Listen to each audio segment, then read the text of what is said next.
It's such a pleasure to have you on today. And I think how we'll get this started and what I think everyone is really curious about, because we hear a lot of different things. Like I've heard different things in like the last few hours about the status of the UAPDA. As you understand it, where are we at in the negotiation process? Is it close to decided? Do we have weeks yet? I've heard rumors that maybe some language on what might resemble a more final NDA could be essentially imminent within a day or two. But we also have this sense that we want to be active, and the public should be engaged and loud, kind of in taking the Yogi Berra "it ain't over till it's over" approach. So I'm really curious, just from your end of the trench, where are we at with the UAPDA right now? Okay, here's the story. The bill, as drafted, primarily by the Senate Intelligence Committee staff, was approved by the Senate by a vote of 89 to 11 as part of the National Defense Authorization Act. It went over to the House side. The House side, the 8 people who are causing lots of trouble most of the time, the ones that tried to block Kevin McCarthy's speakership and all of that, they inserted into the body of the National Defense Authorization Act, which is some 1,000 pages long, they inserted half a dozen extremely reactionary kind of social positions, like prohibiting the expenditure of any of the defense budget to provide any kind of contraceptives for anybody in the military, prohibiting the payment for any information to train people on racial sensitivity or gender identification sensitivity or gay or lesbian rights issues. They put all of these amendments into the National Defense Authorization Act. So for that reason, the Democrats, all in the House of Representatives, voted against the National Defense Authorization Act because they wouldn't approve it with that language. And so the vote was something like 219 Republicans to 211 or something. But anyway, they approved it, but all the Democrats voted against it. And so that it had to go to a conference committee. Now, nobody touched any of the language, the 64 pages that had been inserted into the Senate version, which is called the Schumer-Rounds Amendment, that dealt with the UAP issues. Nobody, either in the House or the Senate, attempted to change any of that language.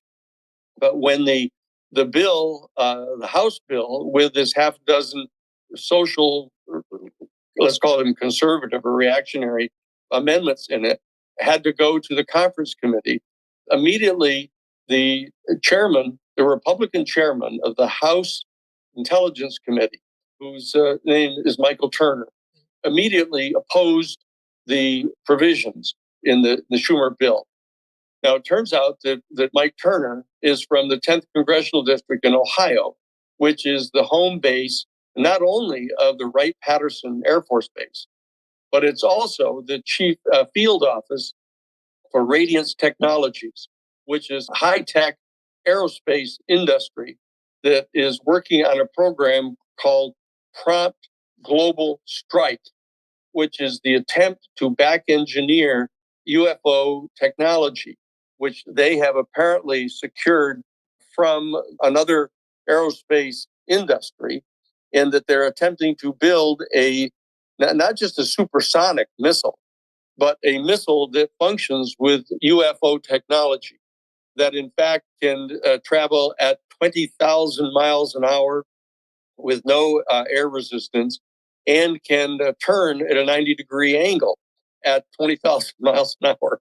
So that they've apparently been able to back engineer that specific propulsion system. And that is their chief field office over in the 10th Congressional District in Ohio. And so the chairman of the House Intelligence Committee, the Republican chairman, Mike Turner, opposed the bill. And what he said is he opposed the provision that would have empowered the board of review that was provided for in the Schumer bill with the power to exercise eminent domain on behalf of the American government to retake possession and of any technology that had been put into the hands of any aerospace industry by whatever the deep state element is that has been in charge of this super above top secret seizure of UFO technology from the crash saucers, and is also in possession of the biological evidence of a non-human intelligence that is, in best our judgment, extraterrestrial in origin, but it presents itself as appearing to be extra-dimensional because of the way that it propels itself in travel. So the bottom line is Mike Turner was the first one to oppose the portion of the bill having to do with the eminent domain power of the board that was to be created by the bill. He also opposed the subpoena power, which means that if, in fact, any aerospace industry or any one of the 6 military services or any one of the 18 U.S. intelligence agencies or any one of the 32 Defense Department agencies or any of them who simply refused to provide information to the board that was created by this, that there was no subpoena power to make them do it. So he took a shot at the two enforcement provisions of the bill, the eminent domain exercise to recover the technology and the subpoena power to force them to turn over the information that was required by the statute. Now, he then enlisted the support because, say, that Radiance Technology is in his home congressional district right next to the Wright-Patterson Air Force Base, which is, as we all know on this call, is the place where the UFO craft that was recovered, the debris was recovered from Roswell back in July of 1947, was taken. Okay. And that they've always played an instrumental role in the housing and the sequestration of this UFO technology. And now Turner reached out and enlisted the support of a guy named Mike Rogers. He is the Republican chair of the House Armed Services Committee. And his home district is the 2nd District of Alabama. And that is in Huntsville, Alabama, where the Redstone rocket missile testing facility is, the main one for the United States. And it is the headquarters office of Radiant Technologies. And Radiant Technologies, as I mentioned, is the group that is working on applying the UFO technology to our U.S. nuclear missiles. And it is called the Prompt Global Strike Program that is trying to design a missile that will travel from the United States launch to Russia or China in under 2 minutes at super UFO speeds and is absolutely unstoppable and is unable to be defended against and would be able to hit Russia or China before they even were aware of the fact that it was on its way because it's totally invisible to radar. Now, this is a horrendous use of the UFO technology on behalf of the United States deep state. And they have been concealing this technology from not only some presidents and secretaries of defense, and of course, secretaries of state, and they've been concealing it from the United States Congress, even the intelligence committees, because they have been so bent upon maintaining exclusivity over this technology that they were lying to Congress about it, asserting that they had never recovered any UFO technology. They were still maintaining up until 2017 that UFOs weren't even real. Can Danny characterize, not specifically by name, that would obviously be inappropriate and kind of wild, but at least kind of where that kind of information is coming from, how he gets access to this? Is this through former insiders who were read into these programs? Is this through anything he's hearing from elected officials? Is this, other sources that he has access to? So I'd like to know kind of where this information on Radiance, at least generally, is emerging from. But again, with this resistance that might come down to this particular corporate entity and this particular program potentially, what's the status? Like, how is that fight going right now? The fact of the matter is, it's true, and that I've gone so far as to name the project's code name, this Prompt Global Strike program, and one of the technology companies that is in control of it It explains why Turner, who is the congressman from the office where their principal office is next to Wright Patterson, and why this other Mike Rogers, who is the congressperson from the congressional district where the Redstone missile test facility is, where they're testing this technology. That's why these two guys are the first ones who came forward to totally resist the actual eminent domain power in this statute.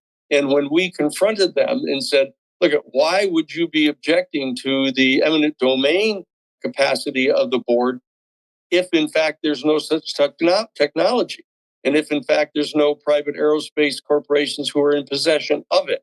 And what happened is because they were so resistant to this particular eminent domain provision, I reached out to our sources that I have had for years that have worked with us in the Iran-Contra case. They worked with us in the Karen Silkwood case. That's how we found out about the smuggling of the 98% pure bomb-grade plutonium out of the Kerr-McGee nuclear facility in Oklahoma to Israel and to Iran under the Shah.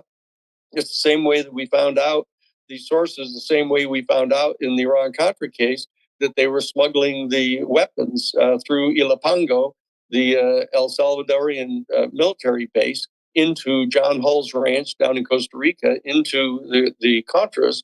This is an alliance of actually primarily former U.S. military intelligence people that I've been in communication with all the way back to the time when I was one of the lawyers for the New York Times in the Pentagon Papers case, where I developed a relationship at that time with the commander of the CID, the Criminal Investigations Division of the U.S. Army, who has passed away now. But we have a dozen, at least, actually more than that, particular people who are deeply embedded intelligence officials who have taken a position that they're opposed to the criminal use of the secrecy that has been provided to the intelligence agencies, pursuant to which they're not only smuggling weapons to extreme reactionary people around the world, but they're smuggling cocaine and heroin, and they're secretly utilizing gold that has been recovered from the Philippines. This is all true. And these people were so offended at what was going on in the deep bowels of the national security state that they've made the information available to me. I've used it in the past in these other cases. And in this particular instance, even though there's no litigation underway against this, I've been taking the position in support of the Schumer bill that, look, unless you're willing to accept this Schumer Rounds bill, this sets up a very responsible, constitutionally sound procedure by means of which the UFO information can be provided to the Congress of the United States, specifically to the intelligence agencies. We're going to keep coming forward with this information. And either you set up a responsible process by means of which this can be provided to the Congress, or we're going to demonstrate to you that we're in possession of this information and we're going to come forward with the information. And that way you have enough specifics about the information to be able to track it down and verify it. So that's this process that I've been engaged in for 50 years. Like in the same way that when people wanted to know when we published the Pentagon Papers back in June of 1971, the instant that, I'm the one that got the call from the New York Times and James Goodell, who was chief counsel for the New York Times, that called me because I was the one that initiated the case that went to the United States Supreme Court to establish the right of journalists to protect their confidential news sources. And so we had to protect the confidential news source in that case of Neil Sheehan, who later it was obviously discovered that it was Dan Ellsberg. But at the time, I refused to tell anybody who the source was. I refused to tell anybody who the source was in the Silkwood case. I refused to tell anybody who the sources were in the Iran-Contra case, because what I was doing is putting forth the details that were adequate for anybody who had the capacity to do so, to verify the credibility of the information and the access to the sources, who the people are that provided it to us, is not the point here. This is a super first strike weapon that is under process of being developed right now and being tested. And there needs to be a treaty that in the United States has to be the one that comes forth and proposes this treaty, because at the present time, the United States is the only one who has thoroughly developed this technology into a potentially deployable missile system right now. And that this is the critical time in which they have to come forward through President Biden, and they have to reach out to Putin in Russia. They have to reach out to Beijing in China and offer this treaty. While they are the ones that have the advantage of this, they have to lay down this weapon. They have to lay it down and allow this to be disassembled. You can't have this weapon because it totally destabilizes the entire nuclear architecture that's been put in place over decades, which I've been working on since I was back as chief counsel at the United States Jesuit headquarters in their social ministry office, for 10 years in Washington. That this is an extraordinarily important moment here. And that this is one of the reasons the secrecy of this particular program is one of the so-called family jewels that I've been trying to protect and not allow anybody to know about it.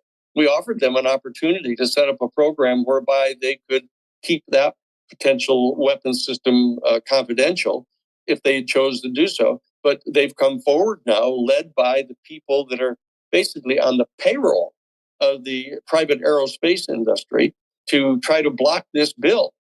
And so that what we're doing is coming forward now with some of the specific pieces of information to let them know that if they don't let this bill get passed, if they don't pass this Schumer-Rounds bill, this sets up this responsible process by means of which to provide the information to the world about the UFO technology, the fact that it is real, the fact that it is under the supervision of a non-human intelligence. This is a piece of information that we have now chosen to reveal publicly, and we will reveal more information if they don't back off and allow this statute to get passed. Are you getting a sense that that is an effective negotiating tactic based on what you're hearing from the Hill right now as these negotiations continue to unfold? Is that the risk of more information about this program and Radiance specifically, getting light shown on it? Is it going to tip the scales? Are these people going to kind of gamble with it and just see what happens and still resist the act, being, have any teeth in it at all? Clearly, you need the subpoena power. Eminent domain seems like a no-brainer. If these things make typical nuclear weapons look like a joke, it's hard to imagine how the U.S. government wouldn't be able to assert a right to control that technology at any given moment, and not have it completely under the control of a private corporation, when we would never do that with even just typical nuclear weapons. So is this risk to airing the program enough to get the UAPDA passed in a meaningful way? Or do you think they're going to take a risk on it and we may have to just see how this keeps unfolding through some of these other mechanisms that you're talking about? It's not clear yet. But we know that the Sandia labs are involved as well as Radiant Technology, and CACI International in Virginia is directly involved in this. We know who the companies are, and we know that these people have been providing funds to both Turner and to Rogers, and that this is completely untoward. They're basically bribing the members of Congress to keep this secret, and in the meantime, they're keeping secret from the entire world the existence of an extraterrestrial civilization, the fact that we're in possession of their craft, and that there's every indication that there's been some sort of communication that's going on with them, and they're keeping the entire world in the dark about this. So what I'm saying is I don't know whether they're going to yield to this type of option. This is just exactly like we did in the Pentagon Papers. We told the Nixon administration that the New York Times, we were going to be publishing portions of this, and they came forward and demanded an injunction from the federal court in the Southern District of New York against us, and they refused to communicate to us what the pieces of information were that they thought would irreparably damage the national security of the United States if they were revealed. And because they wouldn't do that, we came forward with all 47 volumes. And that's what's happening here again. Either they're going to accept a reasonable process by means of which this information can be vetted, or in fact, we're going to come forward with this information.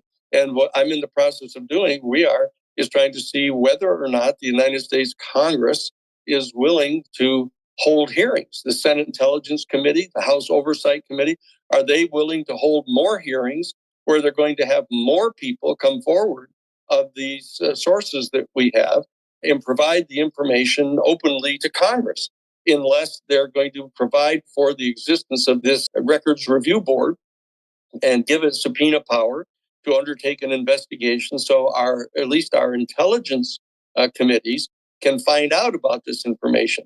The fact that the people in the arms industry and the Central Intelligence Agency's Operations Directorate and others are involved in this, and they distrust our own United States senators and congresspeople in the intelligence committees who have high-level clearances from being informed about this, is absolutely outrageous. It's fundamentally unconstitutional. And that's my perspective. My perspective is the co-founder of the Harvard Civil Rights Law Review back in 1968, and a student of Professor Lawrence Tribe in the constitutional law field.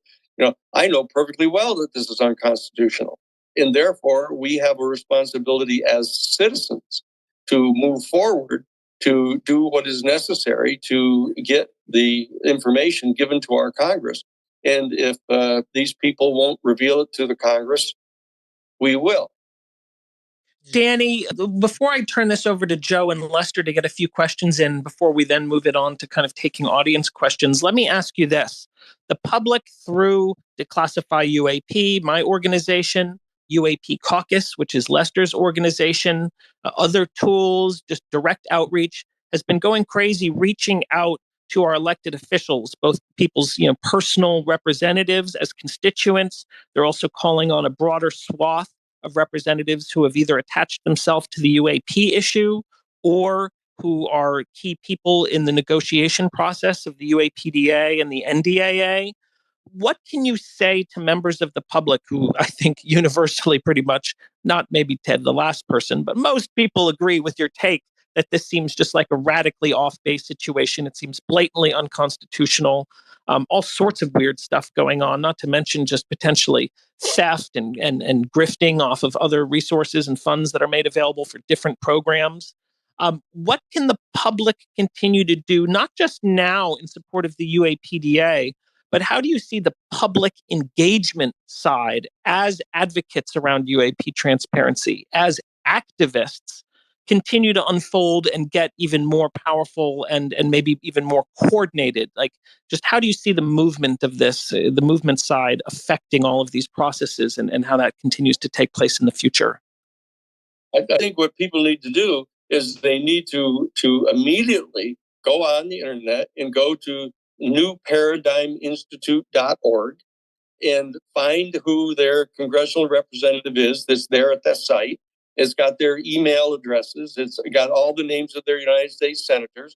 And what they need to do is broadcast this information to every friend and family member that they have and get them to contact the senators and the Congress people and tell them that they absolutely have to pass the Schumer Rounds Amendment as originally written and get it inserted into the National Defense Authorization Act.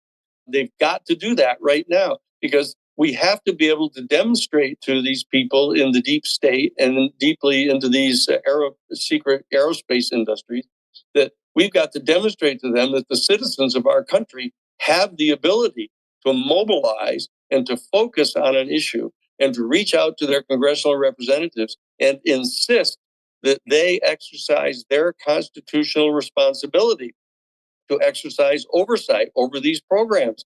As of right now, it's not even clear that the President of the United States knows about these programs and has no ability to determine what deployment is going to be made of this weapon system. You remember all the way back into the 1992 U.S. missile crisis, the person who was on the Joint Chiefs of Staff, who was the head of the United States Air Force, He was trying to instigate a thermonuclear war with Russia over the island of Cuba. They actually advocated that in the Northwoods project, they actually advocated dressing up Cuban refugees who fled from the Batista regime in Cuba, dressing them up in Cuban uniforms and attacking the Guantanamo military base and killing American service people.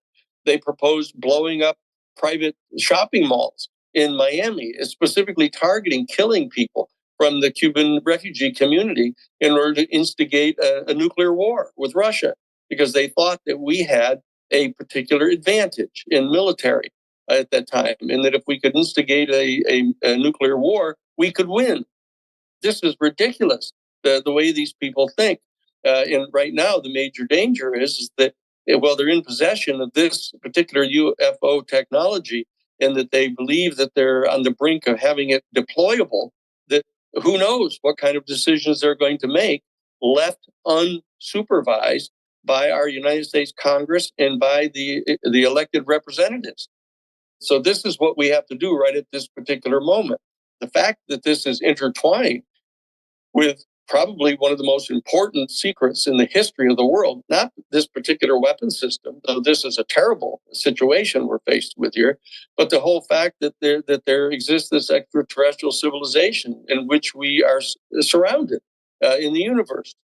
That they're keeping this information secret, and they want to be the arbiters of what our relationship is going to be with this extraterrestrial civilization. And we know perfectly well what they think the relationship ought to be. It ought to be that we are in a position of some military superiority over them. They view that as their mission assignment.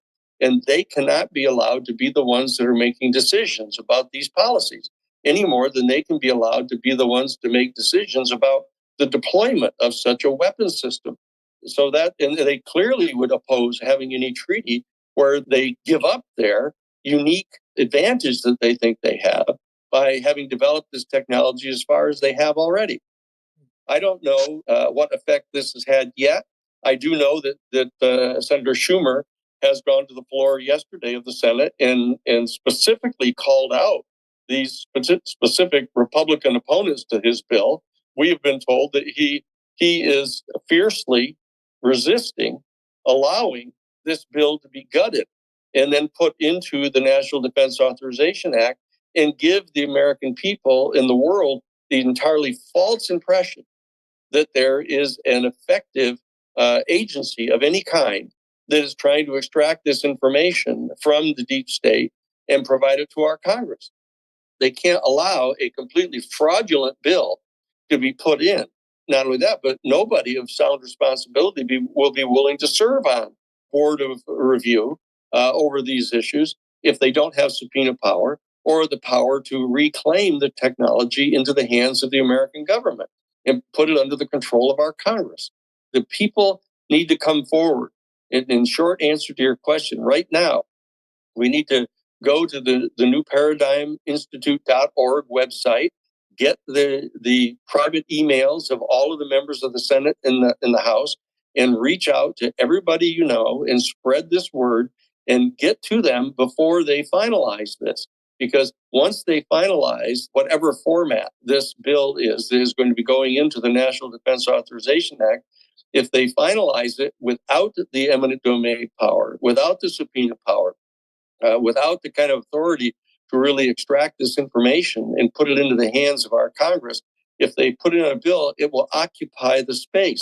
And everybody will be told falsely that there's an actual operation underway to responsibly process this information.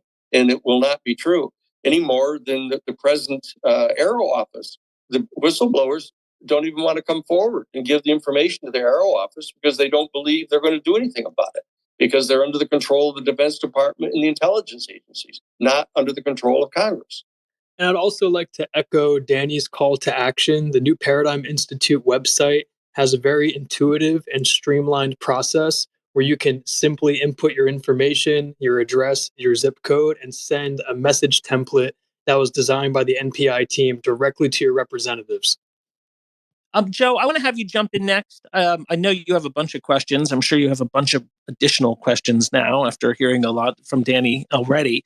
What is top of mind for you? And take it in any direction that you want to take it in, man. I wanted to stick just once on the Radiance Technology question. It's my understanding that Jay Stratton was the one who found the crash retrieval program and then brought in David Grush to confirm the information, which he did in a big way with his colleagues. You've said on another show on that UFO podcast that Jay Stratton and Travis Taylor were basically bribed hundreds of thousands of dollars to work for Radiance to take a position against the Schumer bill, which didn't come out until like 14 months after they were hired. So that's a really strong accusation that questions their integrity. And I wanted to see if you would like a chance to retract that. Well, I've already sent a note to Jay on this. Look, it isn't my intention of attacking Jay or Travis on this. The fact is that this practice on the part of industry reaching into the government of the United States and extracting people from the inner workings of our American government to be brought into their corporations to provide some kind of inside information to them and to give them kind of a competitive advantage over other people has been going on for decades. But with regard to this particular issue, this issue of the UFO reality, the extraterrestrial reality, is of such importance. I've already told them that I didn't intend to continue to pull on this rope with them personally, but I felt necessary to tell what it is that Radiance Technology is doing in the same way that I found it to be necessary to tell people about CACI International, to tell them about Sandia Laboratories, are the ones that are working on these programs, to direct some kind of direct citizen pressure on Congress to get the information from these companies that they have, that they've got subpoena power. The oversight committee's got subpoena power. They can go get this information from them. What I'm proposing is that they refrain from opposing this particular bill. If people want to go to work for these aerospace industries, I guess unless Congress passes legislation prohibiting them from doing that, which I think they should, they just have to stop exercising the kind of authority that they have and credibility they have to try to stop this bill. I've sent a note to them saying, look, I don't intend to get into an internal fight with people who have spent a lot of time trying to generate some disclosure, but this bill in its written form has to pass. And I don't want people going to their congressional representatives in Florida and in Utah and in other places and trying to talk them into opposing this bill. I just want people to stop doing that. That sounds very fair. Lester, I'd like to have you jump in next. I'm sure you've got a bunch of questions of your own lined up. Is there anything top of mind, either on the activism front or relating to Radiance? I'm looking at their website now, and it's interesting because, they speak to space programs, hypersonics, directed energy. They do have hundreds and hundreds of employees. They might be a useful firm to kind of put something into that was working on these kind of things, but there isn't a ton of information on them. They have a typical kind of contractor looking website, but I encourage people to look at it. It's just radiancetech.com. And again, the hypersonic stuff is something I've been keeping a close eye on for decades. So it is interesting to see that they're in there. Lester, what thoughts come top of mind before we start taking some audience questions next? I'll just quickly take this in a slightly different direction. And thank you again, Danny, for joining us today. I think I kind of want to be a little bit forward looking, perhaps, and get you to kind of help us. I think you have great context, having done large social impact issues in the past. Assuming whether it's the easy way or the hard way, this conversation moves forward in the public dialogue. What are your perspectives on what the spectrum of legal implications will potentially be or look like, the idea of a Truth and Reconciliation Commission, what kind of class action lawsuits, what are the potential directions from your vantage point of having the information? Do you see this going, again, presuming there is an easy way or a hard way to move to the next stage here? Well, my opinion is that the critical question is whether or not a Schumer-Rounds Amendment as drafted is going to be inserted into the National Defense Authorization Act. And this board is going to be appointed by the president. to undertake the activities that have been specifically authorized by Congress. If it is, then we're going to be in one world. If, in fact, Schumer stands up and says, look, unless you are willing to put it in as written and all you're going to do is try to water it down and put in a fake bill, that he would stand up and totally oppose any bill being put into the National Defense Authorization Act pertaining to this, so that we could then approach it in some different way. But we can't have the space occupied by a phony bill. If, in fact, we can succeed in getting it put in, then the next step will be to make sure that the proper people are appointed to that particular board, the UAP Records Review Board. It is provided for in the statute. Our organization, the New Paradigm Institute, is one of the organizations, along with the majority and minority leaders of the Senate and the majority and minority leaders of the House, the Secretary of Defense, and others who have been authorized to nominate people for this board. Our New Paradigm Institute has designed a set of people to be appointed to this board, or at least nominated by the president. And that will be the next step, to focus on who the members of that board are going to be. And then once that gets established, is making sure that that board does its job, and that, very importantly, that the military services, the intelligence agencies, the Defense Department agencies, and very importantly, the private aerospace industries who have been put into possession of some of this UFO technology are ordered to turn that information over to the Senate Intelligence Committee and to the House Oversight Committee and through this board. That there are steps that need to be taken one after another, depending on which of these worlds we end up in. If we end up in a world with the board operational, then our New Paradigm Institute is right there on Capitol Hill, that we are perhaps the only civilian organization that is officed inside the federal enclave, designated in the statute as being one of the ones to participate in this process. We're going to be exercising oversight authority on behalf of the citizenry to make sure that this board is functioning appropriately, and that the military services and intelligence agencies and private corporations are in fact responding to the order of Congress to turn this information over. And we are going to be involved as the board releases information for public understanding of what's going on. We're going to be participating as the New Paradigm Institute in helping to organize and structure that information and make it public to people, so that they can understand what it is that's being said and what the full implications really are. Not only from an economic point of view about what the impact might be on the various inventions and technology that might be derived from the UFO technology in a peaceful manner, but very importantly, we hope to lead the way in insisting that there be a treaty, as I mentioned earlier, a treaty absolutely prohibiting the use of any of this technology to develop any weapon systems of any kind. And we're also going to be deeply involved in trying to develop a new alternative worldview that takes into account the existence of this extraterrestrial civilization and our place in it, so that we no longer believe that, even though we've been forced to acknowledge all the way back to Copernicus and Galileo that we're not physically in the center of the entire universe. But most people still believe, through the spectrum of human worldviews, that we abide at the apex of the pyramid of all sentient life in the universe. And we have to come to grips with the reality that that's not true. We can't be thrown into the position of believing that we have no value at all, that somehow our whole human culture is going to collapse, as though we were some island in the South Pacific that discovered in the 1950s that there was an outside world.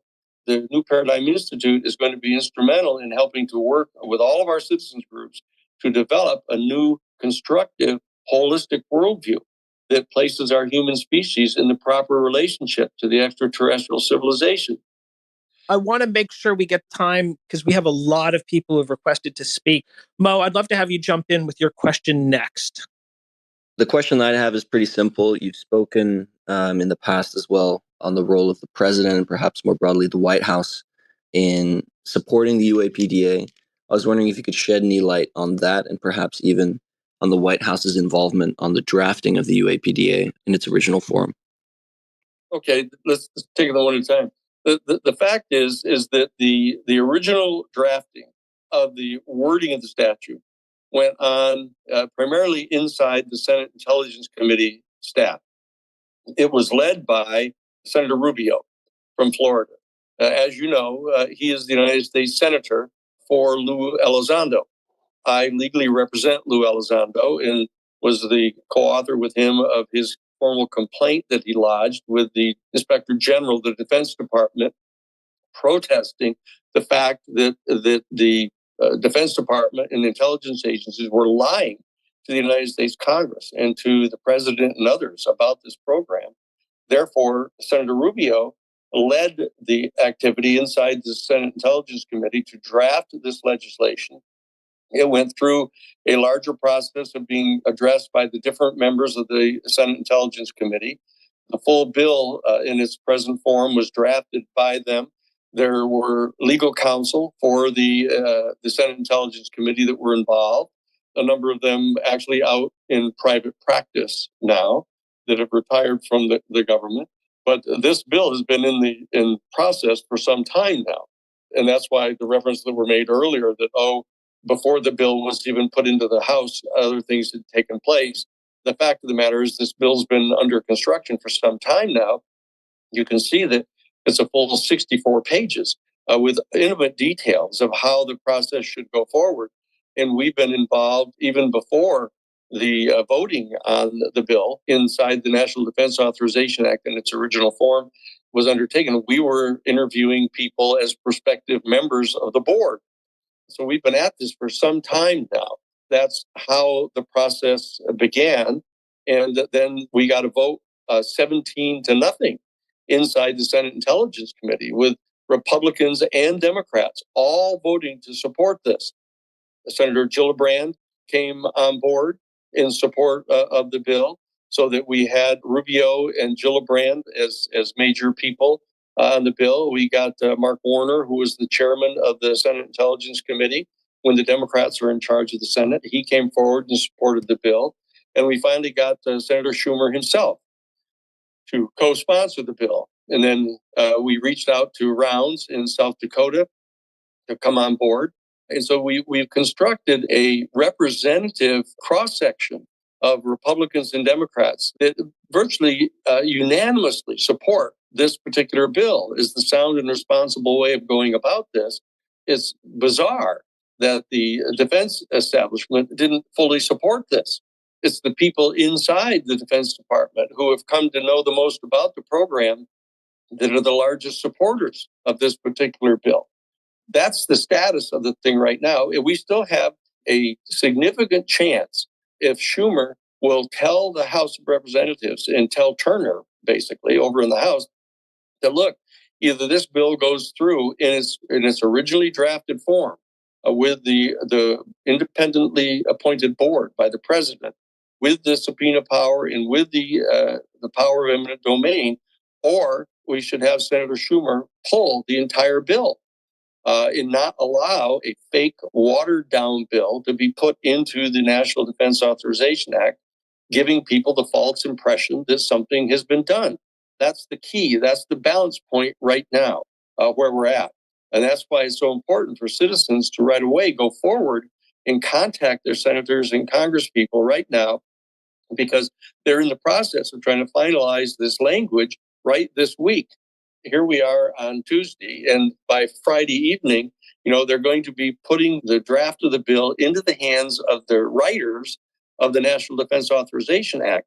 And once that gets put in, the people are only going to have that to vote on, up or down, as part of the National Defense Authorization Act. So we have basically about 7 days or so, the remaining time in this week and the weekend, to get the information to the senators and congresspeople to insist that this bill be put into the National Defense Authorization Act as written, not amended. Danny, I'm going to bring in some more listeners here who have questions of their own. UAP Gabe, I've got you on there next. Can you jump in with your question, please, sir? So in 2025, we're likely to have either President Trump or President Biden. Let's presume both of them know we have evidence of non-human intelligence, but neither of them have chosen to disclose.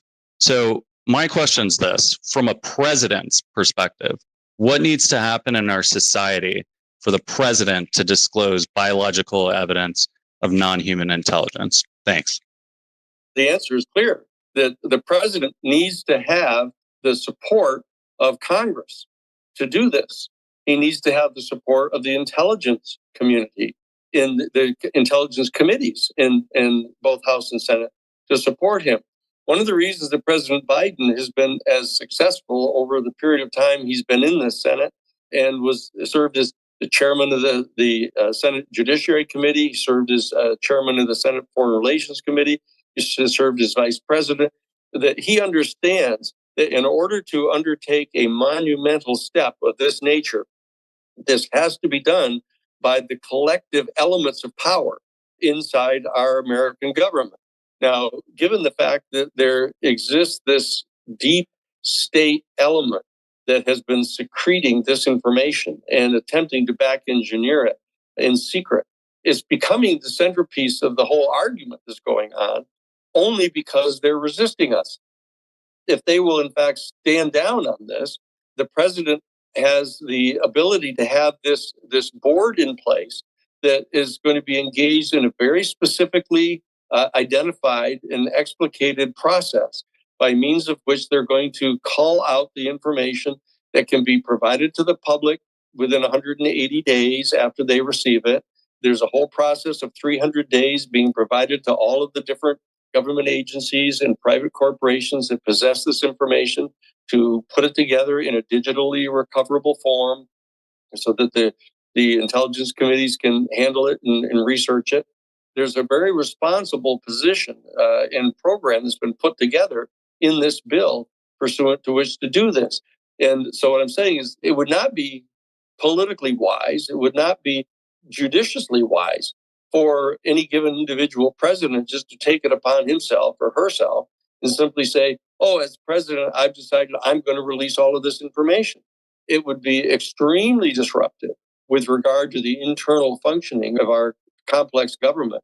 The Schumer-Rounds bill has a role to be played by the independent board. It has a role to be played by the president himself. It has a role to be played by the Justice Department in passing upon the applications for subpoena power. It has a role for the judicial branch to pass upon the subpoenas that would be issued by the Attorney General for information. And so that this has to be a collective undertaking on the part of the executive branch, our legislative branch, and our judicial branch to show that there is a uniform and unified position on the part of our government coming forward to make this information available. Now, they have to also have communication with other nations in the world. They're going to have to be communicating with Russia and with China and with our allies to let them know that this is going to be taking place. So there's a whole process, a complex process that has to be undertaken here. So the president has an authority to try to initiate a more forward-leaning process of making information available. But a president has to function within the constitutional constraints of our government system and the political realities of our system. And so I would not advise a president to be taking just unilateral action like this. But I do think that President Biden should take the initiative to try to establish a treaty pursuant to which we can have this agreement among all the nations of the world in a way that's effectively enforceable, that none of this technology be allowed to be used to develop a weapons system, which would require the president ordering the standing down of this particular prompt global strike technology that's being developed now by these corporations. We have to put that on the table and offer to stand back from this in the same way that we should have stepped back from the use of thermonuclear weapons right at the beginning of the atomic age. We should have been willing to forego the temporary strategic advantage that was given to us by the possession of nuclear weapons, because it's inevitable that the technology is going to leak out and it's going to become available to Russia and to China and to possibly other countries. And the fact of the matter is, we need to take the initiative on this, and the president does have that responsibility. I think that, as a matter of fact, this should be made a major issue in any upcoming campaign. Danny, the people who want to vie for the presidency should take a position on the need to have a treaty over this issue. That's definitely a goal, I think, of a lot of people here to try to turn this into an election 24 issue. I'm going to have our next listener with a question jump in. Appalachian Astronaut, do you want to jump in with your question quickly? I was just wondering, as far as the technology that they're working on, is it something that would provide the ability to manipulate space-time to travel interdimensionally? And I think that's what Lou and everybody else has kind of hinted around at. That's what's happening. And so I just wanted to hear your thoughts about that. I know you've talked about it a couple of times before, but if you have anything else new that you can add or just want to kind of summarize to get out there, I'd appreciate it. Thank you so much. I think that this is the kind of information that the board that it is provided for by the Schumer-Rounds bill needs to really evaluate and needs to discuss what type of details are going to be revealed about this.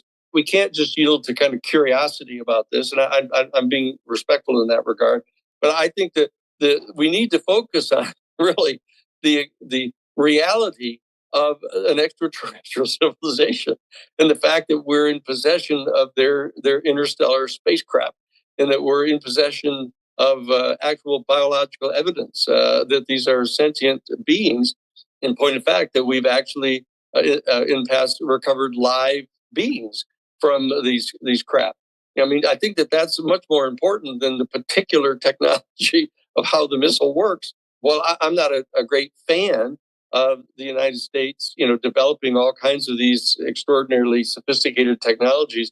I don't want to, make unnecessary enemies of the people that are in charge of the weapons development program of the United States government by unnecessarily just going into details that we're aware of.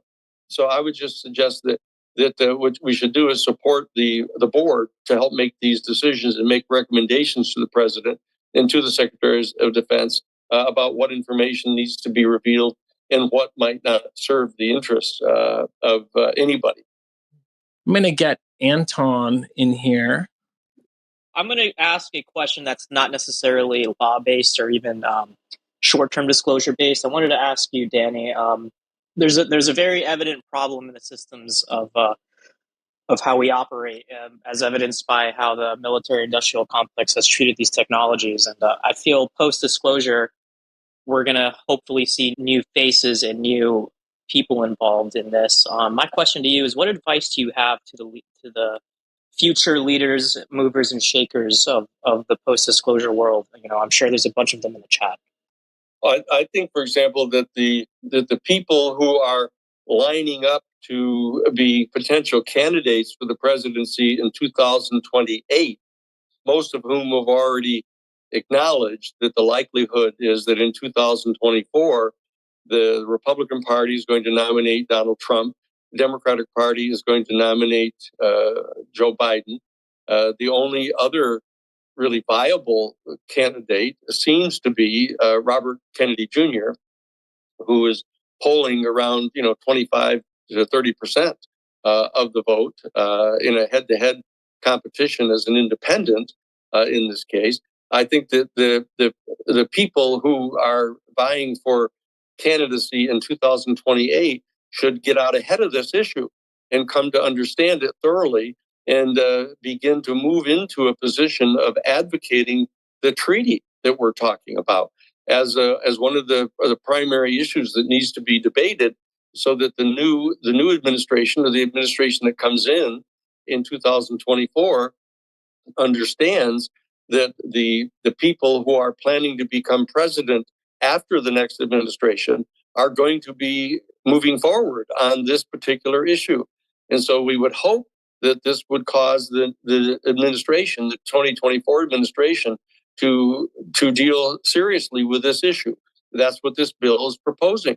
This bill is set up in such a way that while the members of the record review board that is created by this Schumer bill will be appointed by President Biden, the actual operation of the decisions made as to what information is going to be released to the public and what the disclosure, the controlled disclosure campaign is going to look like is really going to be determined during the 2025 period.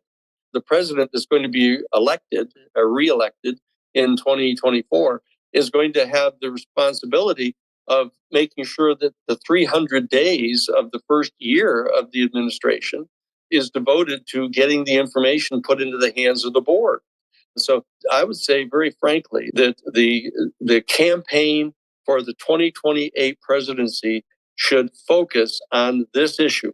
And I think that it would be wise for the Republican and Democratic Party at the present time to prepare the way for this by putting this board in place to be able to organize the information and coherently evaluate the information, propose at least the draft of a controlled disclosure campaign so that we can all become involved in this. That's what I think ought to be done. That's the key to this thing. All right, I'm going to add Jeremy next. Hey, thank you. Your website mentions your lifelong deep faith and that you actually once considered priesthood and, of course, served as chief counsel for the Jesuits who strongly prioritize doing the best for humanity and social justice. How has this influenced your legal practices? Not asking your personal beliefs, but how's it influenced how you practice law? You can ask my personal beliefs. I'm pretty clear about them. I believe that the ultimate reference for the law is what is true, because people make judgments both individually and collectively to comport their conduct as best they can with what they view to be true. Therefore, the determination of how about what the ultimate truths are in accordance with which we balance our lives is how did our universe come into being, which is the ultimate cosmological question. Is our universe unfolding pursuant to any kind of structured algorithm that can be discerned? And that is the teleological question of the unfolding of the universe. The great ontological question, and that is what is the nature of consciousness? Did consciousness precede the material manifestation of our universe, or is it a subproduct of the interaction between mass and energy, some sort of a epiphenomenon of sorts?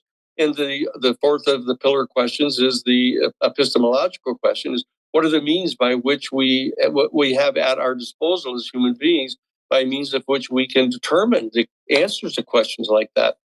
These are profoundly important pillar questions, the answer to which, if in fact one provides an operational answer to these questions in one's own personal life that are internally and self-referentially consistent with each other, the answers to these four pillar questions, it generates a fundamental philosophy, which in turn generates your political philosophy. And we have a present spectrum of worldviews, from the authoritarian to the reactionary, to the conservative, to the moderate, to the liberal, to the utopian. These are presently operative in our human family. But what we don't have yet is a new worldview that integrates into it the reality of an extraordinary extraterrestrial civilization and our place of our human family in that. Now, the religions of the world have been attempting down through the millennia to try to address the issue of a kind of an extra dimensional realm that in which our consciousness traverses, potentially even in repeated cycles of life. This is all the stuff of the realm of religion and theology. We've succeeded in getting the Catholic Church to actually issue a public statement which says that now it's become obvious that much sooner than had been previously anticipated, we're going to come to realize that there is life elsewhere in the universe. And they've made an official call to have the citizens begin to engage in an important conversation of the theological, philosophical questions that are posed to our human family by the discovery of life elsewhere in the universe. Now, this obviously also includes questions of geopolitical nature, a social psychological nature, a personal psychological nature. But what impact does it have on people to realize that we're not at the apex of all sentient life in the universe? Are people afraid of this reality? Is there some way to adjust ourselves to this while still recovering and maintaining our sense of value? These are all profoundly important questions. As I mentioned, one of the missions of the New Paradigm Institute, in addition to trying to make sure this legislation gets put into place and monitor the activities of the Record Review Board and the agencies that are supposed to respond to it, one of our missions is to help work on gathering these kind of conversations among people to reflect upon these questions so that we can help participate in developing a new alternative worldview that takes into account the expanded reality that we find ourselves in. I've always viewed this right from the beginning when I was a little child and looked up into the stars and said, holy mackerel. As soon as I realized what they were, that these were suns, other suns like our sun, that I've always been convinced that there were planets, orbiting these other stars, and that there are people, there are beings on these other planets. And now that we know that they have discovered the technology by means of which they can travel to our planet, back and forth between their world and ours, whatever the extra dimensional dynamic of that is, this is opening onto the entire realm of religious belief in our people. And so I think that this is an extraordinary moment that we have, and we shouldn't have to be talking about how can we prevent 1/1000th of 1% of our human family that is part of the aerospace industry and the deep state military and intelligence community make a determination as to what our relationship should be with this extraterrestrial civilization. We have to spend our time trying to prevent them from building a nuclear missile that can reach across the planet in 2 minutes to destroy people. We should be turning our attention to the positive aspects of this discovery and of the existence of this civilization and what we can do to integrate ourselves in it without losing our absolute value as a species. This is the theological and philosophical question that we need to really be addressing once we can get a board like this put into place. Because one of the things I want to do is recommend at least one person on this 9-person board who is going to be addressing these profound theological and philosophical and metaphysical questions, in addition to the scientific and geopolitical questions that need to be answered by this panel. We have a lot of questions and a lot of people who want to get in here to ask some stuff. I'm going to add, who is Axelrod next? Go ahead. Okay, so the first thing is, if the Schumer Amendment does pass, how will the panel decide what is disclosed? Is it a majority rule? Is it a unanimous vote? Of course, that's going to skew things. Like if we have one person on the panel that may be a little bit corrupt and it's a unanimous rule, that will throw the entire thing off. Okay, the second part is, Danny said last year, he mentioned Radiance and that they were awarded a $4 billion contract. What exactly was he talking about? Did it actually involve UFOs? Okay. Well, actually, I never did say anything about a $4 million contract. I don't know where that came from. I've talked about Radiant Technologies, but I've never specifically talked about the $4 million contract that they had. So that came from somewhere else. With regard to your first question about what the nature of the voting will be in the panel, that's something that the panel is going to be determining. One of the things they have to decide once they come together is what are the rules that they're going to be following within their discussions, and how do they go about coming to a decision with regard to these things, whether it's by a majority vote or by a unanimous vote. My guess is it's not going to be a unanimous vote because of the very point you made, not that there'd be a person who's corrupt, but that they can't have to have absolute unanimity on every single question. They're going to be having to design those rules. But there's a great deal of detail that is in the 64 pages governing the standards that they are to follow, not only with regard to what their qualifications need to be and the fact that they need to have security clearances, but there's all kinds of criteria that are set forth in the bill. In addition to my specific request that everybody listening today go to the newparadigminstitute.org and get the name of your particular congressional representative and senators and use that device that's on that internet to put your information in and contact them.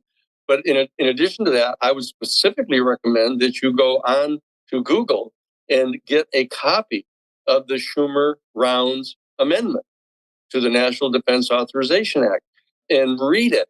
I mean, you will see how profoundly detailed that is and the criteria that are set forth governing the type of decisions that need to get made and the procedures that need to be followed. So you'll see the kind of work that's gone into that bill and why it's so much more important than just a simple 3-paragraph insertion into the National Defense Authorization Act, giving the authority to the Secretary of Defense to decide what, if anything, he or she is going to release to the public. I mean, that's not sufficient. And it doesn't have adequate guidelines. It doesn't have an adequate review process. I think that the decision-making process of this 9-person panel is going to be something they have to come up with. And then we'll find out about it at the New Paradigm Institute. As I say, since we're one of the agencies that are going to be nominating people to that board, that we may well find ourselves at some point in time advising on what ought to be done. And lastly, I'm sorry, lastly, but I remember the last thing that I really, really, really wanted to ask you was if eminent domain is actually, if it goes into effect and all of these materials and data and sensor information and everything that is pulled from all of these lower defense contractors, if that is confiscated by the government, who will be the holder of that? Where will that be turned over to? And will that be like to one major contractor to get the research and, development contracts? First of all, you have to understand that the eminent domain, exercise of eminent domain, is not to confiscate anything. It is to basically take title to the materials. That's important. You need to understand that the recovery of these UFO vehicles that has taken place over the past decades actually was undertaken by the United States. The Central Intelligence Agency had this global access program pursuant to which they deployed teams to recover these craft. And then separate decisions were made about what the rules and regulations were pursuant to which any of these aerospace industries would be put into possession of the technology to be able to research it, analyze it, try to determine how it operates, and to figure out if there's some way to back engineer this. The debate is over whether or not those aerospace industries have title to and own that technology, and or whether they can develop patents of any kind over the derivative technologies that are developed. That's what the eminent domain is all about. The fact of the matter is that the possession of that, the actual ownership of title to that, has to reside in the United States government. I think that it's going to be quite clear personally, and I think that the board may well recommend that there be a specific agency established in the United States government that's under the joint auspices of not only the executive branch, but Congress itself, to determine what use is going to be made of this technology. I'm a strong advocate of having it made, number one, having a treaty imposed that none of it can be used for the development of any kind of weapon system. But secondly, that it cannot be owned for the personal profit of anybody. The fact of the matter is it needs to be made available for the world. This is a history-altering event that's taking place here.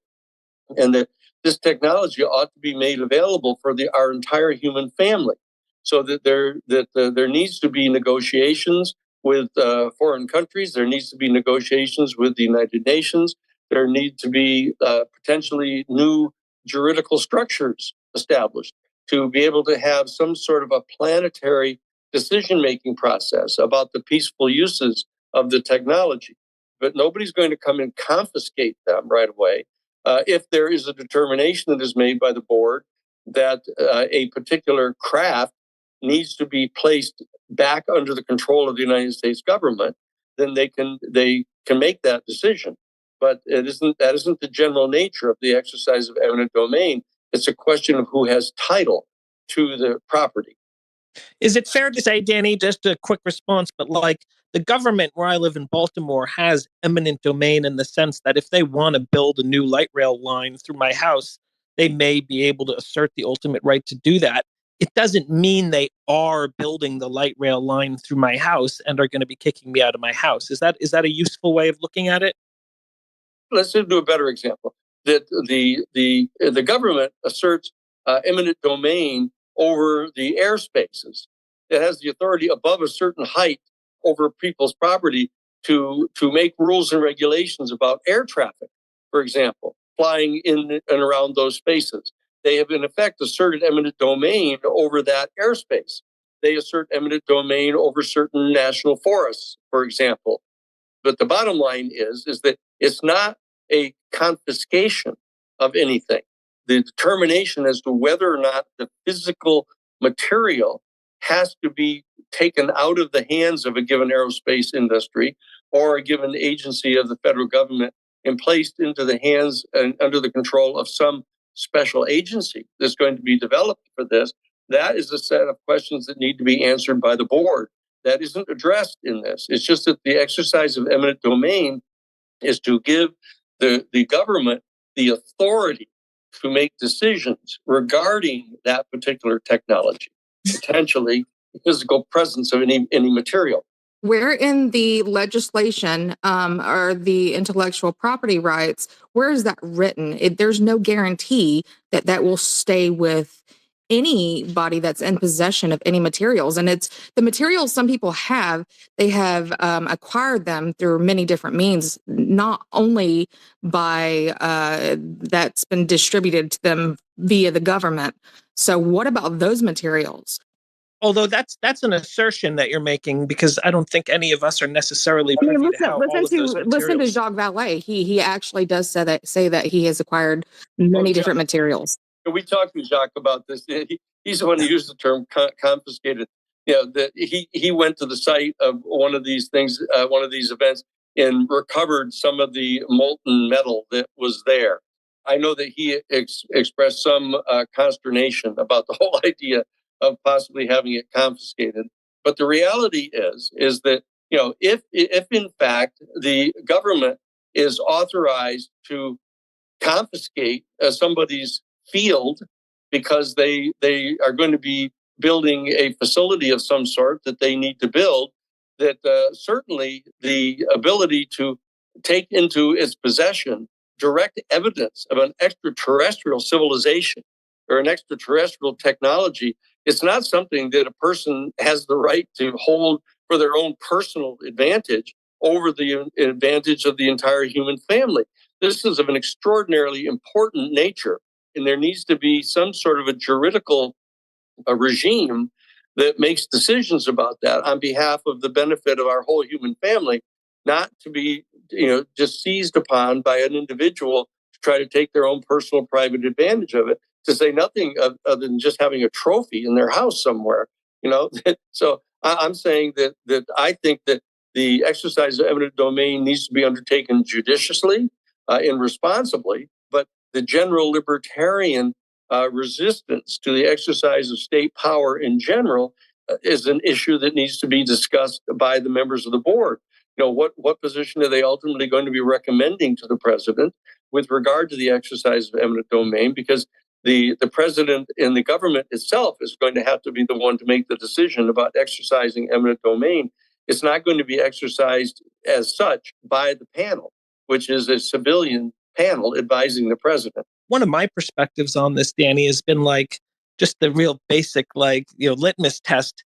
do they really want a couple of tiny little pieces of slag or whatever that Jacques Vallée or Gary Nolan have? Is that really what we're talking about here? And to me, the answer is no. That's not what we're talking about. That's the little piece of slag that Jacques has in a little dish is not the thing that would potentially allow you to build some, piece of technology that's way beyond hypersonic aircraft that would clearly have to come from something significant being in the possession of someone.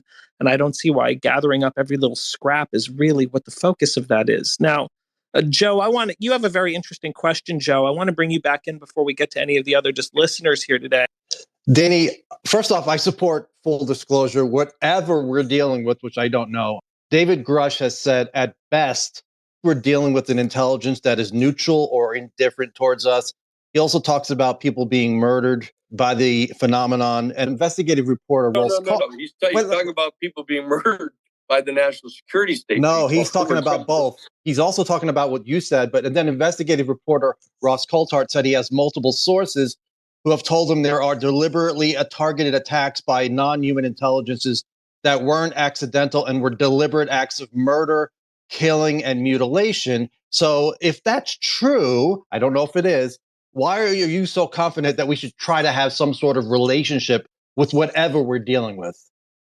Because the fact of the matter is that we could all start listing instances in which the United States military forces have mutilated people, killed people, done all that kind of stuff. It doesn't mean that we somehow withdraw our loyalty to our government. And it doesn't mean that, that our government shouldn't have diplomatic relations with other governments. The only incidents that I know of one from having talked directly with Ingo Swann, that Ingo was involved in going to a site where there was a UFO that rose up out of this lake up in, I think it was in southern Alaska, actually. And that he and another person, actually Axelrod, if you remember, the person was with him. That was the code name the person had. And that they were there observing this craft. What Ingo Swann told me said is that when the craft realized that they were there, it fired a light beam at them. Now, it didn't hit them. He said that he and Axelrod sought shelter behind a boulder, and he asserted that he thought that if he'd been hit by this light ray, that he would have been injured or killed. Now, and I know of instances where people, for example, have laid their hand on a craft and they have become ill. And I know of incidents in which one of the law enforcement officers that picked up one of the bodies and carried it became ill and died. There are some examples of those things that I, at this point in time, have never, ever been told of a particular instance where the UFO entity was mutilating or murdering or killing another human being. I don't have any of that such information to confirm at all. We should be able to develop peaceful and productive relations with any civilization, even if any of their individual members conceivably had engaged in some sort of inappropriate conduct. We need to really explore all of this to determine what the policies are that they have been assigned. Just because one of our Marine Corps groups at Miley massacred an entire town doesn't necessarily mean that that was an official policy of our government. The question is, what steps have they taken to rein in any activity like that on the part of any individual member of an extraterrestrial civilization that has come to our planet? We don't know that information yet. That's why the passage of the Schumer-Rounds bill is so important, because we have to have a careful, completely objective, and honest evaluation. What assertions are. I agree. Until we know what we're dealing with, I would just say tread lightly. That's all. Not assume that they're here to help us. We don't know.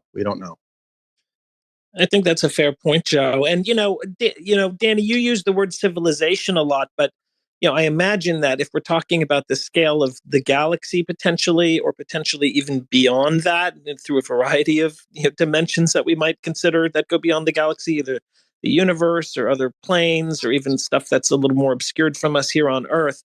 Or do you think of it more as like a loose federation, or even not necessarily representative of one particular civilization? You're using that kind of as a broad catch-all?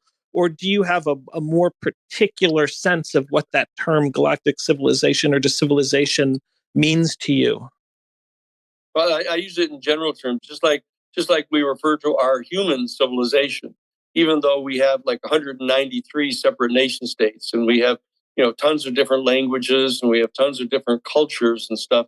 That we still have a human civilization, and therefore I think that each given species that we're encountering, and there appear to there are various numbers that are quoted, but I know of the details of some I think 7 different species that you would believe are categorically distinct, in that they probably come from different star systems, each of those species, unless there's more than one species on more than one planet in one given star system.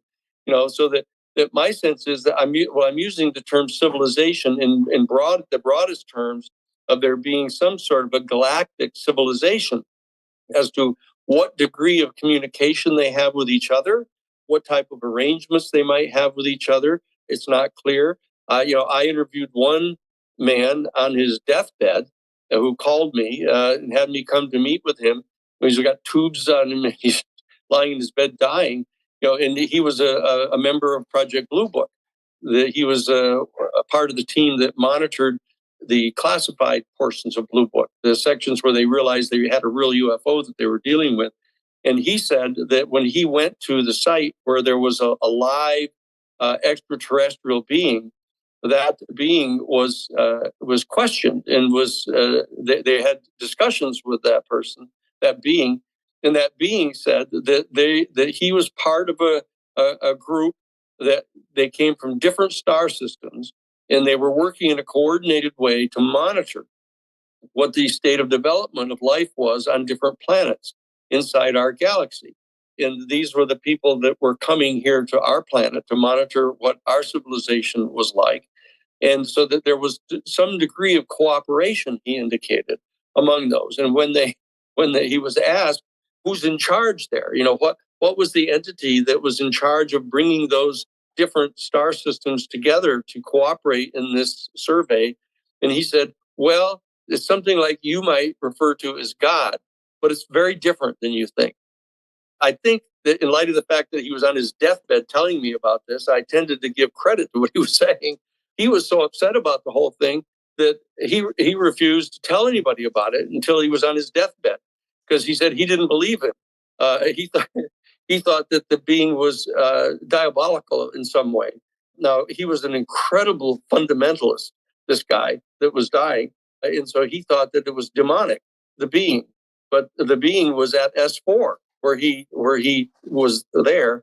And it was actually he wasn't communicating directly. His commander was, but they were taking notes and putting them on note cards when the interview was going on. And that's what he said was on the note card. So, I mean, that's all I can tell you about what I know about, at least from that direct interview, about what he said. But my sense is, again, the importance of having a responsible board with a staff that are professionals and objective about ascertaining the truth of all of this stuff is absolutely essential. And I think that we've now come to that point in our life as a nation where we have to have our citizens insist upon having such a process put in place. That's the importance of the Schumer-Rounds bill. It is exactly that.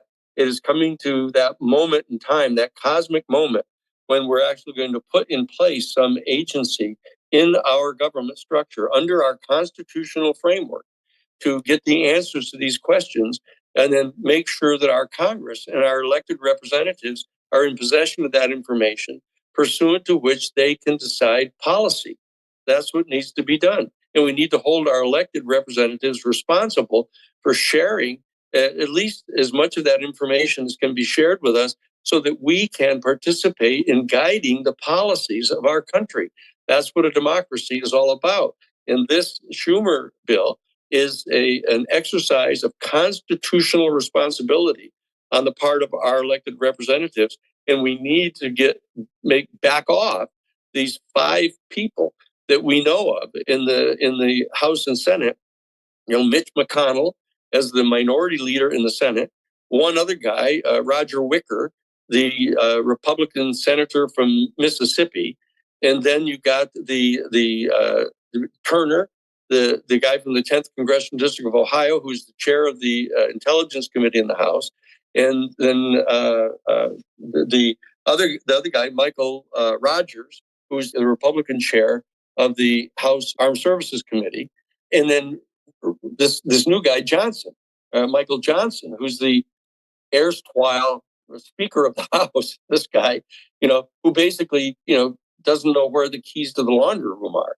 These are the 5 people that are blocking this, because what you'll discover is that the key people are being paid by the aerospace industry. Their campaigns, Lockheed Martin is the number 1 contributor to Mike Rogers, who chairs our Armed Services Committee. Although they also contribute to Schumer. There's very few senators that don't take money from the defense industry, right? They put it around.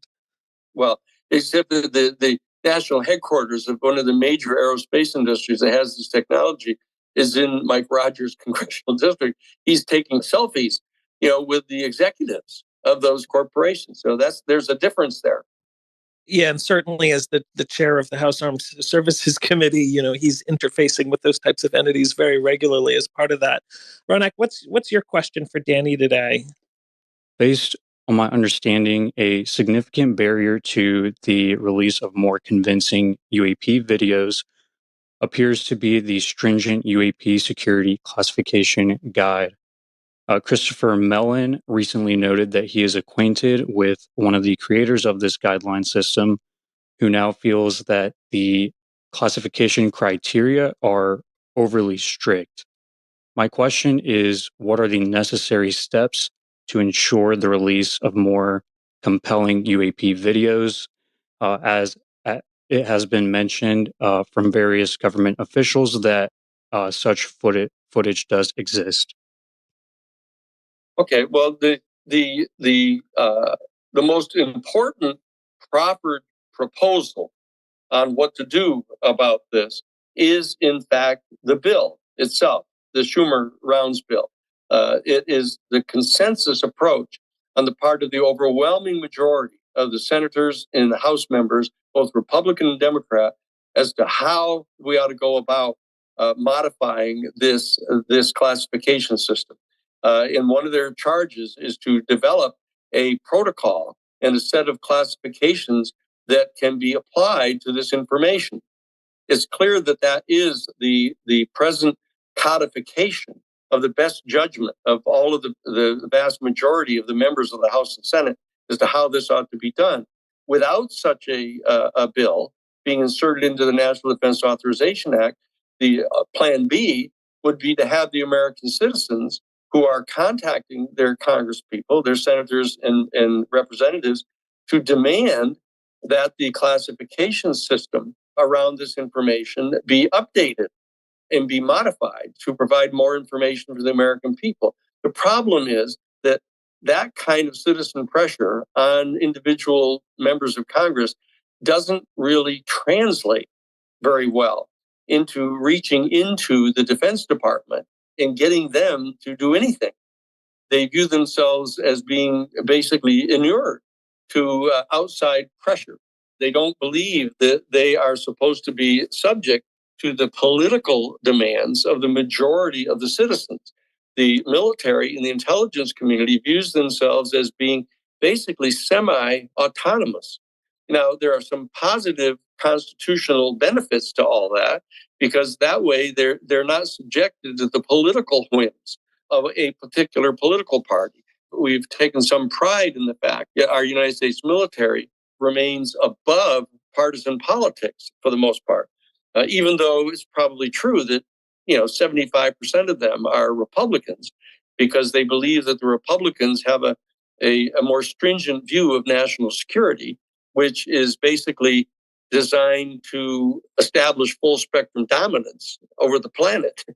And so as to promote and promulgate our continued privileged access to the strategic raw materials that are needed by the major industries of our country that are largely Republican. That having been said, the reality is that the I don't think that just major public pressure on your individual congresspeople are going to be able to reach down into the Defense Department to get them to change those standards in classification criteria. That's why a board like this in this bill has to be passed. Shai Keenan, why don't you jump in with your question? Thank you for joining us today. Hello, you. Hi, Nick. My question is, do you think, darling, that there is any movement on getting whistleblower protection? And if not, should there be? And if so, if you think if you know that there's a better path, what would that be? Because I get a bit nervous these poor sausages are going to come out and tell stuff, and well, they're going to be at risk because of that. So I just sort of wanted to know do you think they're doing enough to protect the truth tellers? We've gotten the statute passed already now in the bill that helped set up the Arrow office to mandate that there be no reprisal taken structurally and institutionally against anybody who comes forward to the Arrow office to provide the information that they have about the UFO issue or the extraterrestrial issue or non-human intelligence issue to the Arrow office. That's a narrow focus because they set aside any of their non-disclosure agreements on the civilian side and any of their security clearances. They've set them aside specifically under the bill that created the Arrow office, okay, the all domain anomaly resolution office. The question is that if in fact a person doesn't trust the Arrow office, as they clearly didn't, under the regime of Sean Kirkpatrick, they didn't believe that it was an honest and objective effort to get information about the UAP programs. They believed that it was way too passive. They sat in their office waiting for people to come to them, and then they questioned them in a way that was semi-accusatory. The reality is that dozens and dozens of whistleblowers, would-be witnesses about this, don't trust the Arrow office. And that's why it's of no use whatsoever to try to simply substitute the Arrow office for this independent presidentially appointed board that's provided for in the Schumer bill. That's a non-starter, trying to substitute in Arrow for that office. That would make the act useless because nobody trusts them. They're under the complete control of the Defense Department and the intelligence community, which are the entities that have been keeping this secret for 75 years. That doesn't really work. And so they've been coming forward and communicating with the Senate Intelligence Committee and their staff who have the proper clearances so that it doesn't violate any of their national security oaths because they're only sharing the information with other people who have the potential clearances. And for that reason, there's no reason why, legally at least, anybody should be threatening them because they haven't breached their security clearance. They've only shared the information with other people who have similar clearances. But the reality is that we know from the internal government documents that we've recovered in this regard, you have to credit people like Richard Dolan, who has published the 2 volumes of his work called UFOs in the National Security State, in which he actually publishes the previously classified documents that prove beyond any doubt whatsoever that there was a conscious campaign that was mounted by the elements deep in the United States Defense Department and inside the Operations Directorate of the Central Intelligence Agency to punish people who tried to come forward and make public information about the UFO phenomenon. That it was not only directed toward people who had security clearances, it was directed toward average citizens in the country that were threatened and intimidated.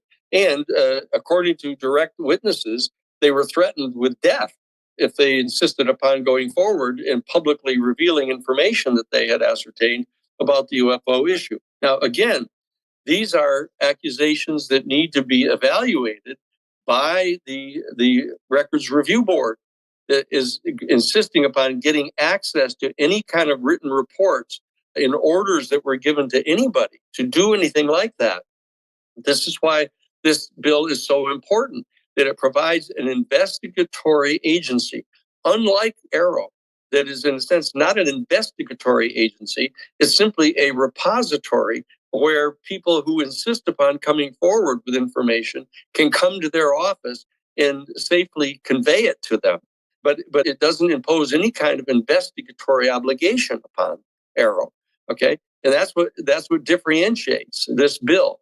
The Schumer-Rounds bill creates an actual investigatory body that is equipped with subpoena power, is authorized to conduct sworn depositions, can hire professional investigators with clearances to go and interview people.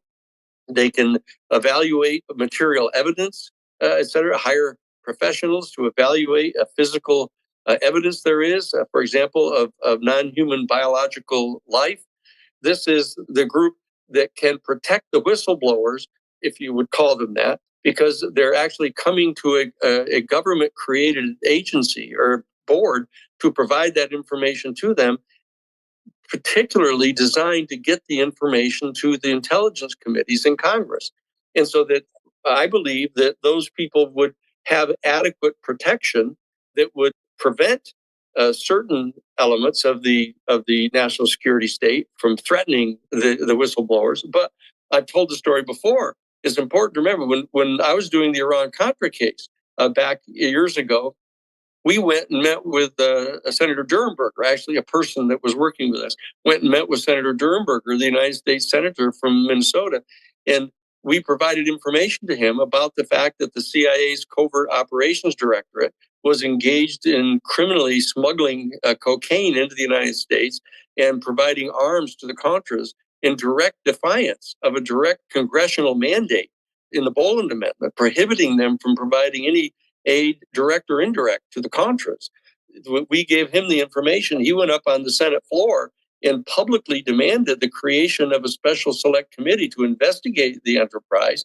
And that night, 3 men entered their home out in Virginia and dragged his wife out of bed in her nightgown and put a gun in her mouth and threatened to kill her if Senator Durenberger didn't go back up onto the floor and withdraw his request. So he went up the next Monday on the floor and withdrew his request. And that Wednesday, on the front page of the Washington Times, was a full-page article about his mistress. And here's a photograph of the love bungalow that they have in Washington. And then also talked about the fact that he was an alcoholic. And by that Friday, the Washington Times reported that he'd been committed to an alcohol rehabilitation facility under some right-wing fundamentalist Christian group out in Virginia. His political career was totally destroyed. But the fact is, they had actually physically threatened to murder him and his wife for simply trying to reveal the fact that they were smuggling cocaine and weapons. So that this secret, the secret of the UFO technology and the fact that they exist and the fact that we know they exist is viewed as the deepest secret that our United States national security state is in possession of. And so the lengths to which they have gone in the past is one of the things they're most concerned about with this committee. That if, in fact, this Records Review Board has the authority to get at every single document, every single email, every single internal memo that's ever been promulgated by any of these military agencies, they're going to discover the lethal lengths to which some of their operatives have been directed to go to keep this secret. And that is one of the things that they're terrified about. And it's one of the reasons why they're opposing this bill, because they don't want that information revealed. So that is all a rather lengthy way of saying that you can't tell what lengths they're willing to go to stop this information from coming out, because you're dealing with literally trillions of dollars of potential profits, private profits that can be made by these aerospace industries by having patents and control over the technology derived from the UFOs, which belongs to the United States, that belongs to the United States government. It actually belongs to the people of the world. It doesn't belong to some private for-profit group that is going to try to, hold monopoly control over this technology. And they have their own private security companies. These aerospace industries, they have their own private security forces. We've uncovered them In the Karen Silkwood case, for example, we discovered that the Georgia Power Corporation was doing illegal surveillance against opponents of the private nuclear industry. That they had a group inside their public relations department called Risk Management, and all 6 of the men who were employed by them were political assassins, from the Phoenix program in Southeast Asia. We know who they are. We know their identities. We know what they did. These are dangerous people. The people in that same group that ended up killing Karen Silkwood, driving her off the highway and killing her simply because she was trying to deliver to the New York Times documents proving that the private nuclear facility, the Kerr-McGee nuclear facility in Cimarron, Oklahoma, was actually smuggling 98% pure bomb-grade plutonium to Israel and to Iran under the Shah of Iran. And she was killed to keep that secret. This is a dangerous group, and people need to be concerned. And that's why it's so important that we have a bill of the power of the Schumer bill that provides the kind of protections to these potential whistleblowers that needs to be provided, so they will come forward and share the information with our elected representatives. That's what's necessary. Danny, I want to get Klaus in next. Klaus, what's your question for Danny today based on everything that we've been hearing so far? Hey, Danny, how's it going? Honored to talk to you.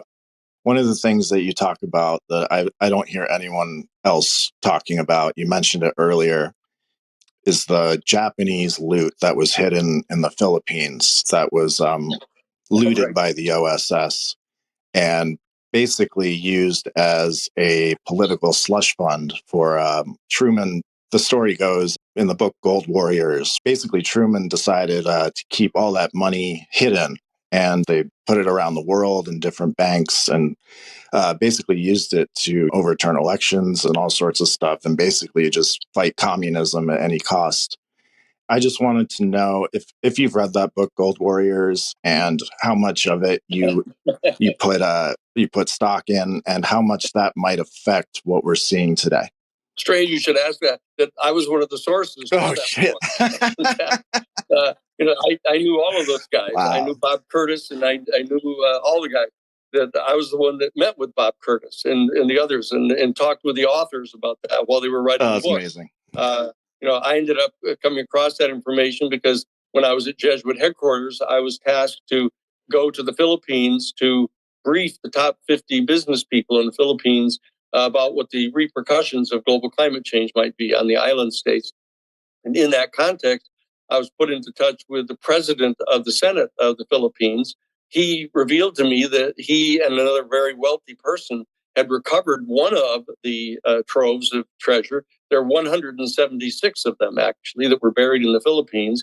And they had recovered just one of them that had $100 billion worth of gold bullion, silver, platinum, and 50-gallon drums of precious jewels. I became, at Jesuit headquarters, thoroughly familiar with the entire history of that operation and how they recovered 12 troves of those treasures back in 1945. Ed Lansdale, who was the G2 for the U.S. Army, tortured the driver of General Yakushima, who was the guy who ran the Golden Lily operation of the Japanese military to garner all that treasure, and buried it in the Philippines when they thought we were going to be invading. So I know all about that. And I'm perfectly cognizant of all of that. They have $1.2 trillion. That's in 1945 value of gold at $32 an ounce. It's now something like $1,400 an ounce. And they've got that. They deposited that in the International Credit Bank in Geneva, Switzerland, underneath the supervision of this guy by the name of Gaillon. And then they transferred it later to the Citibank, where some of the treasure is kept. And it was processed through the Nugan Hand Bank down in Australia. So I know all about that in great detail. It shows the lengths to which there has developed an ultra secret, self-funding, covert dimension of our government, which views not only Russia and China and any flavor of the month group of people that they view to be our adversaries, but they also include the people of the United States to be their adversaries because they don't want us knowing about things. They view the members of Congress as their adversaries. They view them as part-time employees of the government. that come and go from office and therefore cannot be trusted with this kind of ultimate secret. And so that they've gone to great lengths to prevent this from being done. And they have great amounts of secret funds at their disposal. And they've been using them, to say nothing about having generated the entire black budget in the Pentagon of hundreds of billions of dollars that have no oversight by Congress at all. And Congress has acquiesced to that, and it has to stop. This moment where we have this Schumer Rounds bill to put together a responsible board that is going to be extracting this information from the deep state and ascertaining what's been done to protect these secrets, what lengths they've gone to create a totally destabilizing technology, which they want to deploy on behalf of establishing full spectrum dominance over the planet. This is not a legitimate undertaking on the part of our constitutional government. And we need to take steps here. This is a first step toward remedying that in some large strategic way by having a board that can review this information and determine what information needs to be made available to the American public about this, and therefore to the world, but very importantly, at least, to the intelligence committees of our United States Congress. Jared, why don't you jump in with your question? Thank you, man. My question, to be brief, is I had a spontaneous spiritual awakening that kind of led me down the path of human-initiated contact. I first discovered you, Mr. Sheehan, by listening to Mark Sims, who was with you at the time. And as you talk about learning more about NHI civilizations, I was wondering if you think human-initiated contact has a role within that process. Thanks so much. Oh, is that all? All right. Okay. Look, the issue of human consciousness is at the core of this, because that we share a common consciousness with extraterrestrial beings. They're a highly sentient, intelligent set of species, and they virtually certainly have access to the same kind of consciousness that we do, that is self-conscious, that is able to have what we refer to as metanoia type experiences. They're numinous experiences that enable them to have access to remote information and knowledge, as our human species is capable of through the remote viewing program that was undertaken at the Stanford Research Institute under Hal Puthoff and Russell Targ and the people. That this issue of consciousness resides at the core of the mystery that has to do with the UFO phenomenon. I can leave it at that, but it's also the opening onto our commonly shared consciousness with these beings. And that if we can get past all of the things that differentiate us, in the same way that on our planet, we have people that we differentiate ourselves by race, by gender, by age, by nationalities, by climactic systems in which we evolve. We've got to try to overcome this. And what I'm saying is that this particular phenomenon, the UFO phenomenon, presents an opportunity for us to actually come together as a unified human species. I think this issue of consciousness is key to the entire issue here. And it's clear that some of these craft are actually piloted and navigated through consciousness. That the consciousness of the pilots interact with the ship itself to give it propulsion and navigation. And this has been a factor that's been one of the most challenging scientific questions that has been posed to these people who are trying to back engineer the technology. They were unable to figure out how to access the consciousness that necessary to navigate the craft. Now, I don't know whether they hot-wired that process and this new super weapon that they've developed, this missile, a nuclear missile that's capable of arriving at Russia or China within 2 minutes of launch, whether their guidance system is something much more prosaic or not. But I don't believe these are obviously not manned. This is not a manned craft. But if they've punched into the technology of it to be able to provide it to a missile, they may have craft now that are capable of utilizing this propulsion and navigation system. But I don't know what the issue is with regard to conquering the issue of consciousness. And again, it's the old adage, Sufi saying, is that when a pickpocket meets a saint, all he can see are his pockets. And that therefore, the military industrial complex, when they've encountered the UFO phenomenon, they instantaneously decided they wanted to make weapons out of it, rather than the opening onto the extraordinary dimensions that are being offered to us as a human family to move into an entire new epoch of our history, becoming a spacefaring nation and becoming part of a larger galactic civilization of some sort.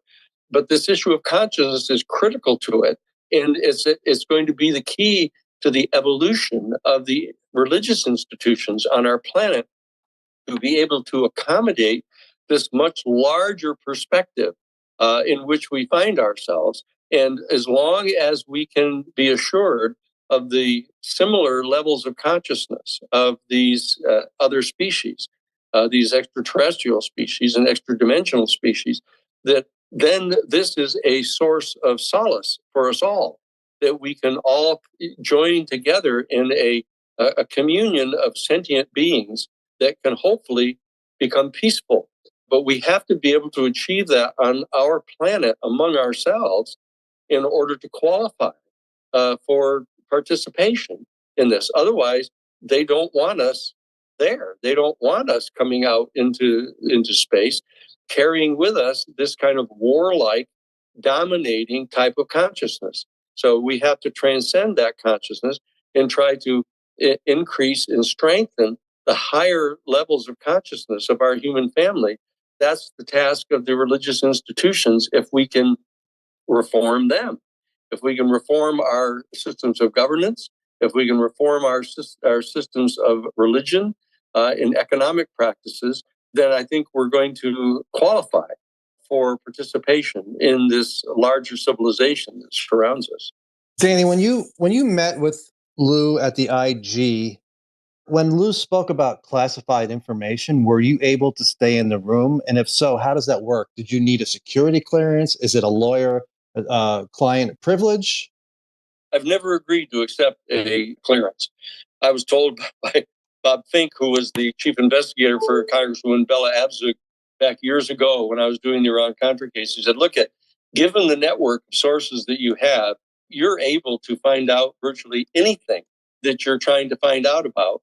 And so therefore, you don't ever want to take a security clearance because they will then try to stop you from telling about anything you know about, pretending that you got it because of your security clearance. So I've never agreed to a security clearance. What the procedure was, and it's not appropriate to go into great detail about it, mainly because I don't want to offend the people that we were working with. But the bottom line is, when they had to discuss something that was classified, I guess they were being gentlemen about it. Rather than have me leave the room and be kind of rude, they all got up and left the room together and went into another room to discuss the classified stuff. Then came back into the room where I was, and I provided to them all kinds of information which they thought was classified beforehand. And I made it a point to make it clear to them that it was not anything that I had gotten from Lou, but I was able to get this information, and I was providing it to them, complete with names and in phone numbers and contact information of people that they should be talking to, in order to assure themselves that what Lou was telling them was true. So I was able to confirm a lot of that. That's the reason, of course, why Lou retained me as his attorney. It wasn't just any person that any lawyer had to retain. I was the attorney, the general counsel for the Disclosure Project for 20 years, and had been working on this from the time I was at Jesuit headquarters back in 1977. So then I was, John Mack's lawyer at Harvard when he got confronted by the faculty over his taking a position about the reality of the UFO phenomenon and extraterrestrial life. I've been at this for 46 years now. I didn't need a security clearance, and I've never agreed to accept one. Di, you're next. What do you have for Danny today? My question, Danny, on the Engaging the Phenomenon podcast recently, you talked about a captive extraterrestrial person that was alive. Is that a situation ongoing, or is it something from the past? And those familiar with the UFO lore will be aware of the Victor, so-called Victor interview. Is it related to that? Because you said they were interrogated telepathically as well. The particular first person account that I got of this, it was conveyed to me, I think probably as much as 4 years ago. The person on his deathbed, when he conveyed this to me and the details of it, he was recounting an event that took place years earlier when he was still active in Project Blue Book. And so, and Project Blue Book went on until 69, I guess. But it was somewhere around then that he had this particular experience. And it was at S4 where he saw the extraterrestrial being, and his commander actually engaged in telepathic exchanges with the being. And this man is the one who refused to go communicate with the being because he thought he was demonic, but he was reviewing the cards, the interview cards that were kept there. They showed those to him. So I'm assuming that this took place sometime in the mid to late 1960s. And I don't know whether the being is still alive, is still being held, and I don't know about that particular being. Danny, was it your impression that that was a forced holding of that being, or was there just not an effective means to send it home? Well, it wasn't clear to him. All he knows is that he was brought down. He was brought to S4. They went to Area 51 first, then they went over to S4. They went down in the elevators down to a below ground area. He saw more than one extraterrestrial vehicle there. They were being shown this. His commander at Project Blue Book was being shown that, the man that was in charge of the classified portions of Project Blue Book. When he went to the place where the being was in a room. It looked almost like a skiff.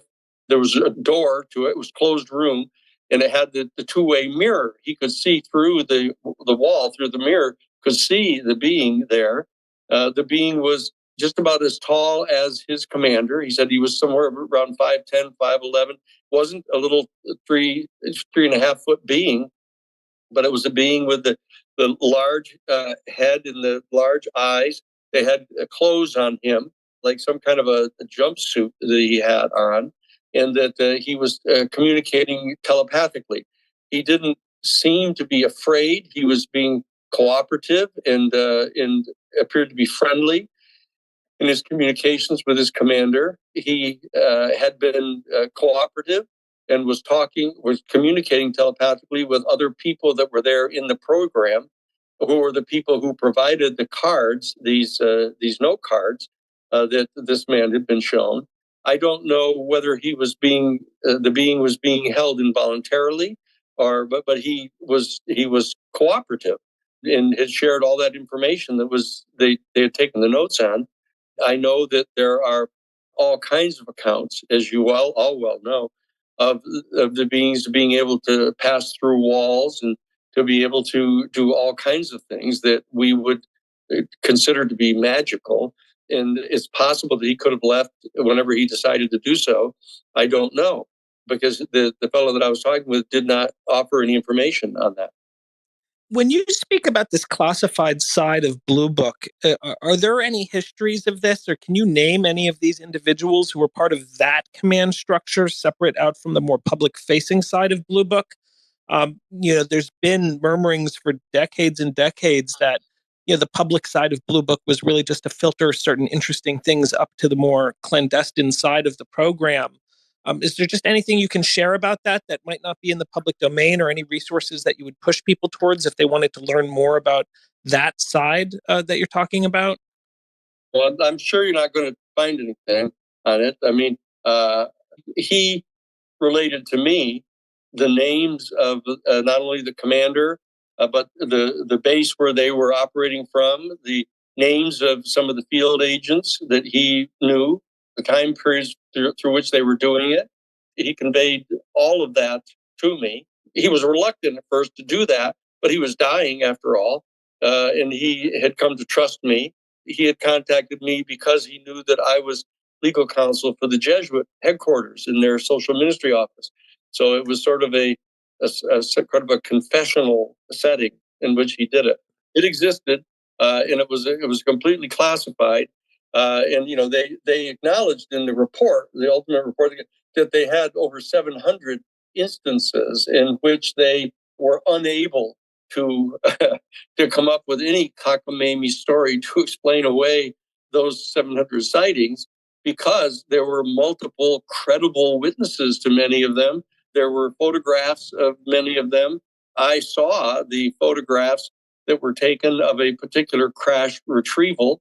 That was back in early 1977, when I was serving as special counsel to the Congressional Research Service report that was being prepared for President Carter at his request.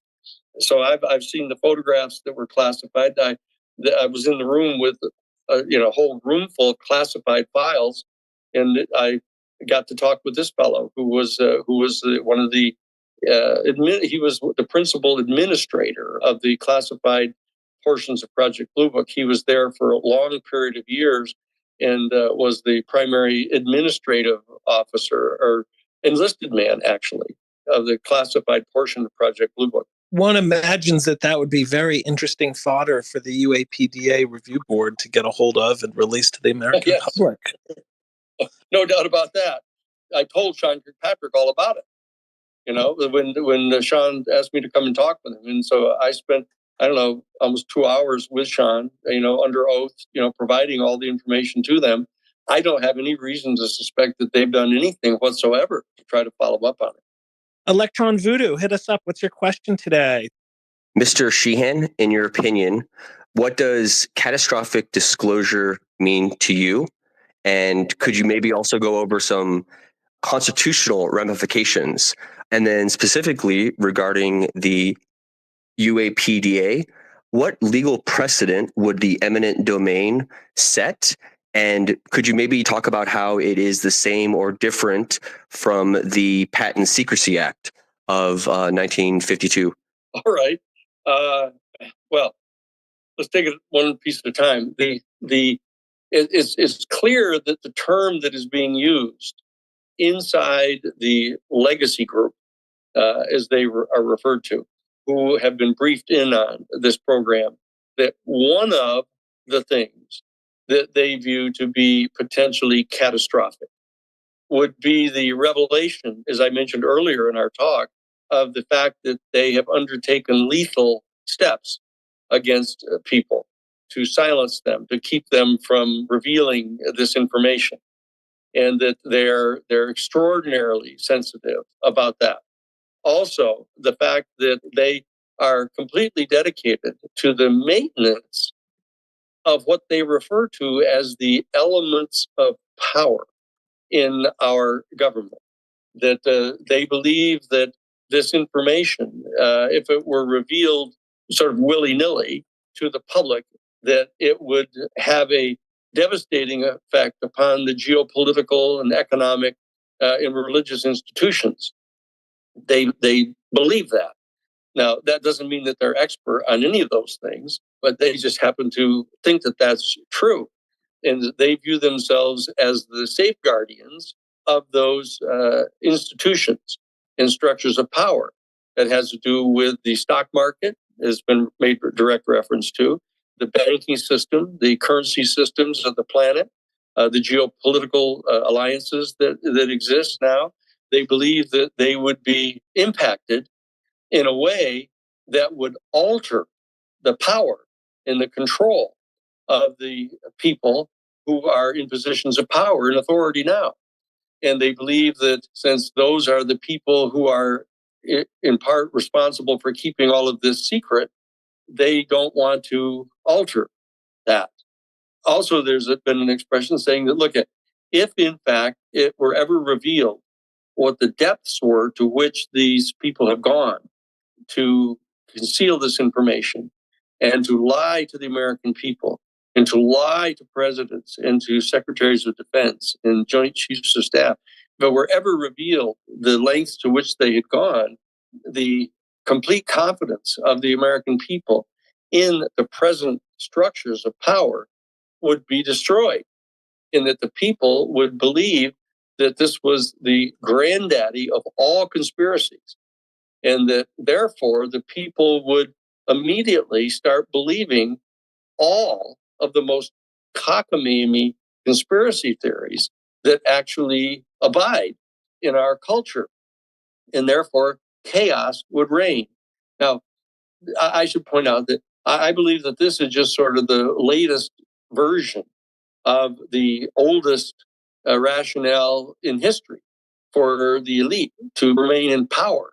That they believe that if they're not in charge, making the decisions pertaining to everything, that somehow the great unwashed masses who are completely incompetent and incapable would run roughshod over the world.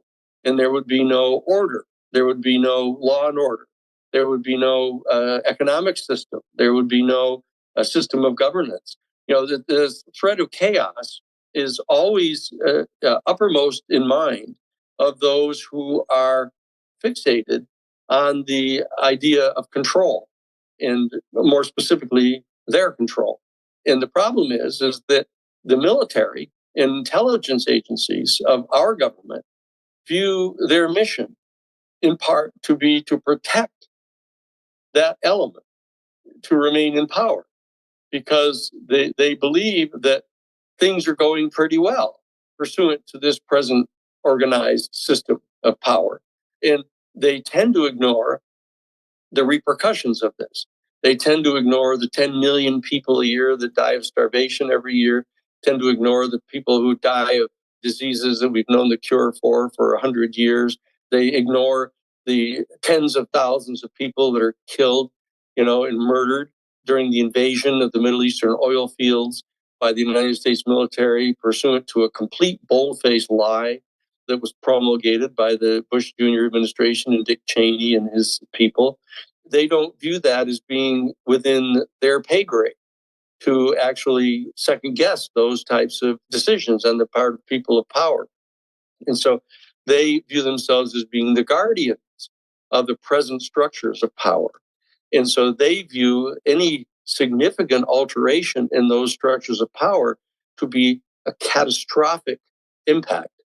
And they believe that the revelation of not only the lengths to which they've gone in the past to silence people about these secrets, but the actual revelation of the existence of the extraterrestrial civilization would so alter the present geopolitical structures of power that they have to exercise all of the discretionary authority that they believe they have the right to exercise, and the kind of lethal power that they believe that they've been uniquely delegated to exercise, that they're willing to exercise on behalf of the maintenance of these secrets.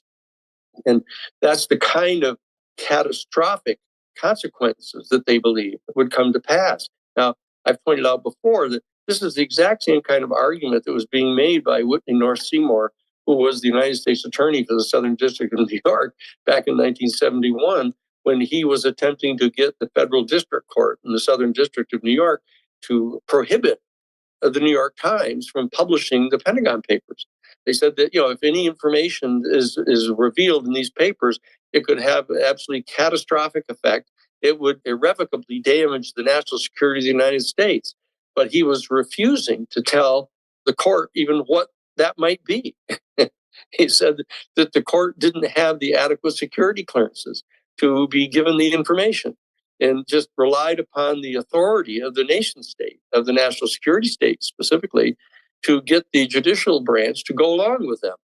Fortunately, we were successful in arguing in that case that they had no right to do that. And so we won that case. We got to publish all 47 volumes of the content of the Pentagon Papers, and no catastrophic results occurred, except, of course, the fact is that it contributed significantly to the conclusion of the Vietnam War. And it basically revealed the depth of the lying and deception of Congress that went on the part of the national security state and the Central Intelligence Agency specifically, lying to Congress and lying to government officials about the facts. as to why we sent 50,000 originally U.S. military troops in to allegedly respond to the Bay of Tonkin incident, which never happened. That kind of thing. They view that, I would assume, as catastrophic, of losing that ground war. I don't think the vast majority of the American citizens viewed that as catastrophic. As sad as it was, the loss of life on all sides in that case. So the view of the national security state people as to what is catastrophic and what isn't is not really to be given the authority to make that decision. That's a decision that needs to be made by Congress. It's a decision that needs to be made by the intelligence committees of Congress. That is why the Schumer-Rounds bill is designed to put the information into the hands of our intelligence committees so that they can make these decisions independent of the Defense Department and independent of the intelligence community's decision making, because their tasks are different. Their mission assignments are different. And the Congress is responsible for making much broader policy, for example, about what our relationship should be with the extraterrestrial civilization that is represented by these craft and by these entities that are coming and going from our planet. This decision-making needs to be put into the hands of our elected representatives. And these elected representatives will, in turn, decide what information ought to be revealed to the American voting public to enable us to weigh in on what the policy decisions are that should be made by our elected representatives. That's what is so fundamentally unconstitutional about it, which gets to the second part of your question. What's the constitutional problem here? And that is that the elected representatives of our citizenry are being lied to and are being deprived of the information that they need to have to make some of the most profoundly important decisions that affect not only our citizens, but the citizens of the entire world, pertaining to this all-important issue of our relationship with an entire extraterrestrial civilization.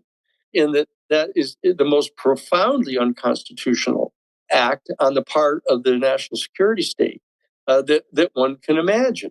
Now, moreover, we have seen the Central Intelligence Agency's Operations Directorate take onto themselves the authority to believe that they can engage in criminal covert operations, assassinating people around the world, ousting elected governments in power, so, for example, in Australia and other places that they've unseated people. The overthrowing of the elected government in Iran of Mossadegh back in 1954, the assassination of Trujillo, in the Dominican Republic. They've done this, the assassination of Patrice Lumumba in Africa. They've done this repeatedly. And the fact is that the Congress has not yet taken the kind of aggressive stand that it needs to take to stop them from doing this.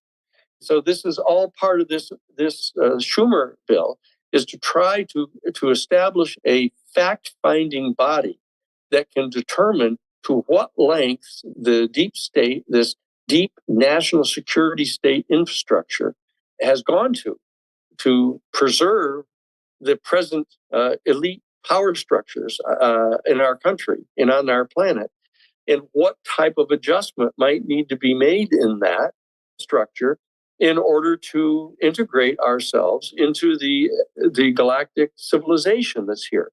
That we have a system of injustices. The Jesuit order refers to these as the structural sources of injustice.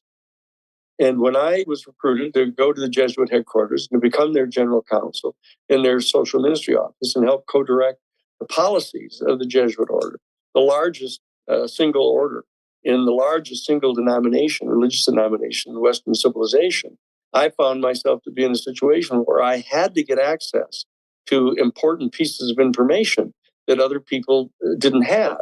And I had the benefit of having access to not only hundreds and hundreds of Jesuit priests throughout the world that were in diplomatic positions and others, but I had access to the intelligence community people that I had encountered when I was one of the 3 trial attorneys in F. Lee Bailey's office. And we had an independent private investigation firm of 40 Class A licensed private professional investigators, many of whom had direct criminal investigative history in the military, in that these people themselves have become completely disenchanted with some of the things that they saw the national security state engaged in.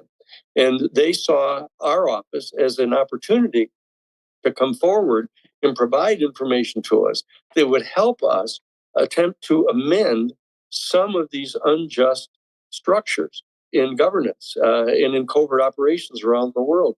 And that is the mission that I continue to be on.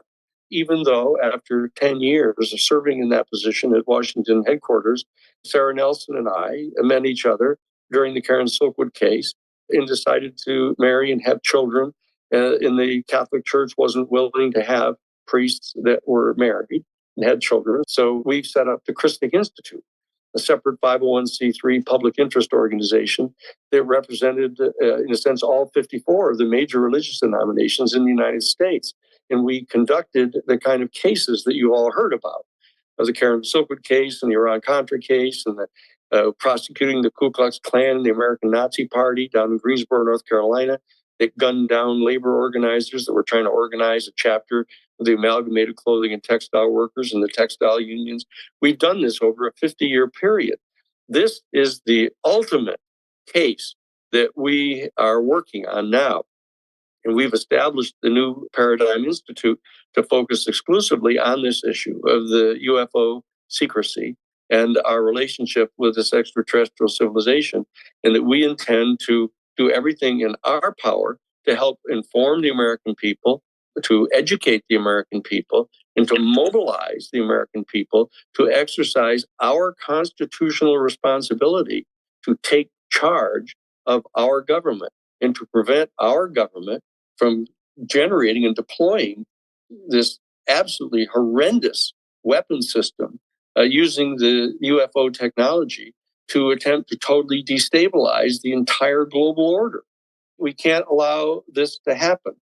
And so that I think that the exercise of eminent domain on the part of our government through the exercise of power by our Congress to take control of this technology, to prohibit the use of this technology, period, and to initiate the process of establishing a global treaty which prohibits the use of any of the UFO technology to develop any weapon system whatsoever, and to begin to open a dialogue with an extraterrestrial civilization where we can have a peaceful, prosperous, and mutually beneficial relationship. That's what we're doing at the New Paradigm Institute. And we're asking everybody to join with us and come to the newparadigminstitute.org, get the names and the addresses, the email addresses of all of your congressional representatives and senators, and get them to demand in a flurry of citizen action here to stop them from gutting the Schumer bill and to get the Schumer bill put as written into the National Defense Authorization Act of 2024. That's what we're here for. That's why we've come together this afternoon to discuss this. Pikachu, go for it. You're on. So I just have a question.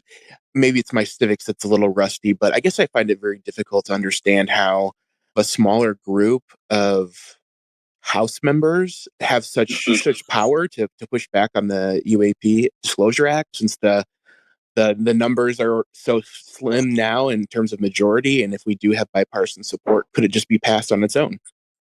The reality is that over the years, as has developed in the Congress, it wasn't contemplated by the founders of our Constitution in 1789 that political parties would arise. There was some discussion of it on the part of the people in the Federalist Papers, and they were hoping that political parties or factions, as they referred to them, would not arise, but they have.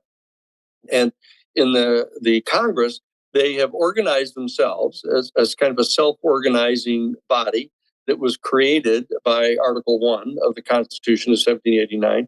They organized themselves into establishing certain procedural rules to increase the efficiency of their functioning. And what they've done over the years is they have, in addition to authorizing whichever of the political parties has the majority of seats in the House and or in the Senate, to be able to unilaterally determine who the chairs are of the different committees. that they put together. The reigning political party has the authority to designate who those chairs are. And the caucuses of the two major political parties, the Democratic Party and the Republican Party, they have caucuses in each of the House and the Senate. And what they do is they have agreed to delegate to the chairpersons of each of these committees the authority to assert discipline over the members of their political party who have been given a seat by the chair and selected by the chair to serve on that committee. The chair of the committee has been delegated power from the caucuses of those two political parties to exercise discipline and to, for example, choose in the next term of the Congress who's going to be on the committee. So they can oust people, in effect, from those committees. The chair can make that decision in the next term of Congress. And they can also determine the size of the staff that they're going to have and the kind of budget that they're going to be given. And that they exercise these kind of more prosaic instruments of power to assert discipline over their members. So it's quite rare to see an individual person in one of those committees go against the wishes of the chair of the committee. That you might guess is your question implies that if you have on a committee, say for example in the Senate Intelligence Committee in the House, or in the Senate rather, you have 17 members. I think it's like 9 members that are Democrats and like 8 that are Republicans. They try to establish a comparative balance between the two political parties in those committees. But the chair is the one who basically instructs his or her party members on that committee as to how to vote. And if, in fact, any one of them doesn't want to vote the way the chair does, they then have long discussions about how to come up with some sort of compromise if necessary. But ultimately, the chair will exercise authority over that.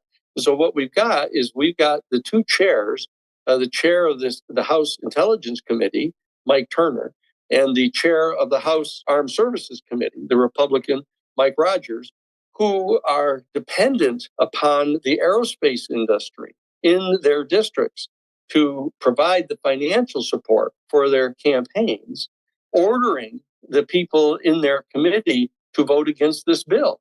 And so what we're trying to do is we're trying to figure out how to muscle up those clear majorities inside both the House Armed Services Committee and inside the House Intelligence Committee to fend off the exercise of power on the part of Mike Turner in the Intelligence Committee and on the part of Mike Rogers in the Armed Services Committee to fend off their exercise of power to basically have a bit of a mutiny, if you will, inside those committees and say, no, we believe that this bill is so important and the service that it provides to this important area of public policy to be so important that we as a group are going to refuse to accept your command that we vote against the bill or that we gut the bill by taking out its eminent domain power and its subpoena power and substitute for the independent presidentially appointed board the Aero Office, which the whistleblowers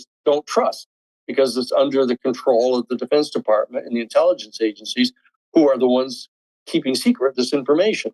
So that we're trying to instigate this constitutionally supported insurrection inside these committees in the House.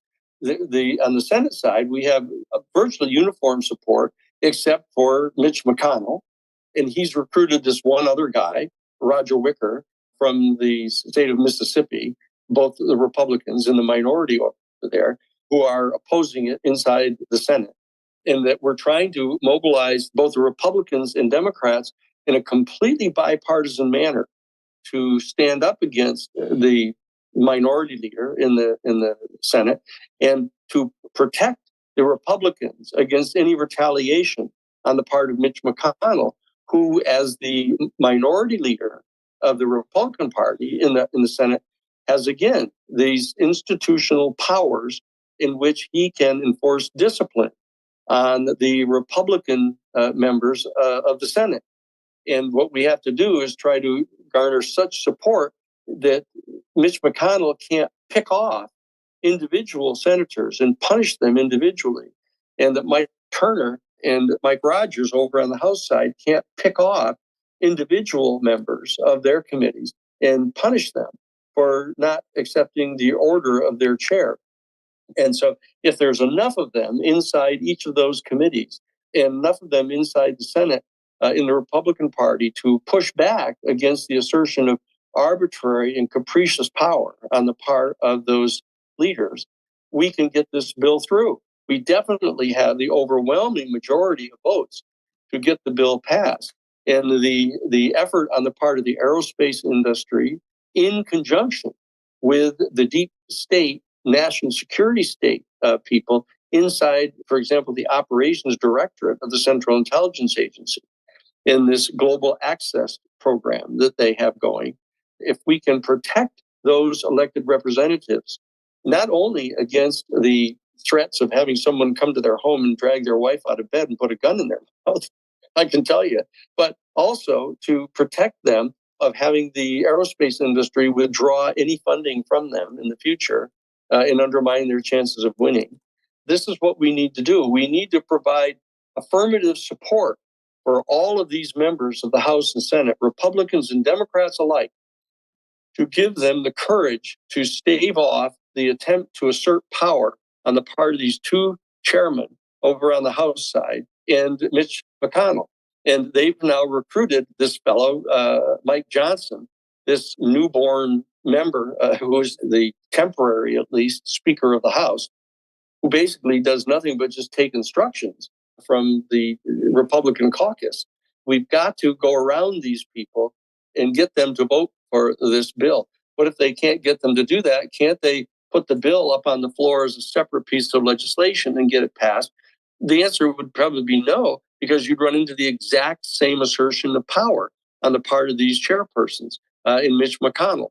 So we've got to, this is the single test of whether they're going to be able to get this bill passed or not and get it put into the National Defense Authorization Act so that all of the die has been cast on this bill right now. And we have just about 10 days left within which to mobilize the citizenry of our country. So everybody should reach out to every single outlet that you have at your disposal to mobilize the people to go to the website at newparadigminstitute.org, find the email address there in the identity of your congressional representatives and your senators, and get the communication to them that you demand that the Schumer-Rounds bill be put into the National Defense Authorization Act as written. Because if we don't get it now, we're not going to be able to get it through some alternative plan B. Darcy, you've been very patient along with so many other folks. I think we're going to make this the last one if you can be quick. My question for you, just like on this topic, where do you see major obstacles that could arise? We're very hopeful that the UAPDA could go through as is, but in terms of disclosure, where do you think things could hinder that progress?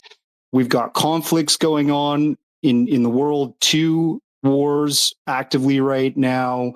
We've got economic issues in the United States with the debt ceiling constantly being hit.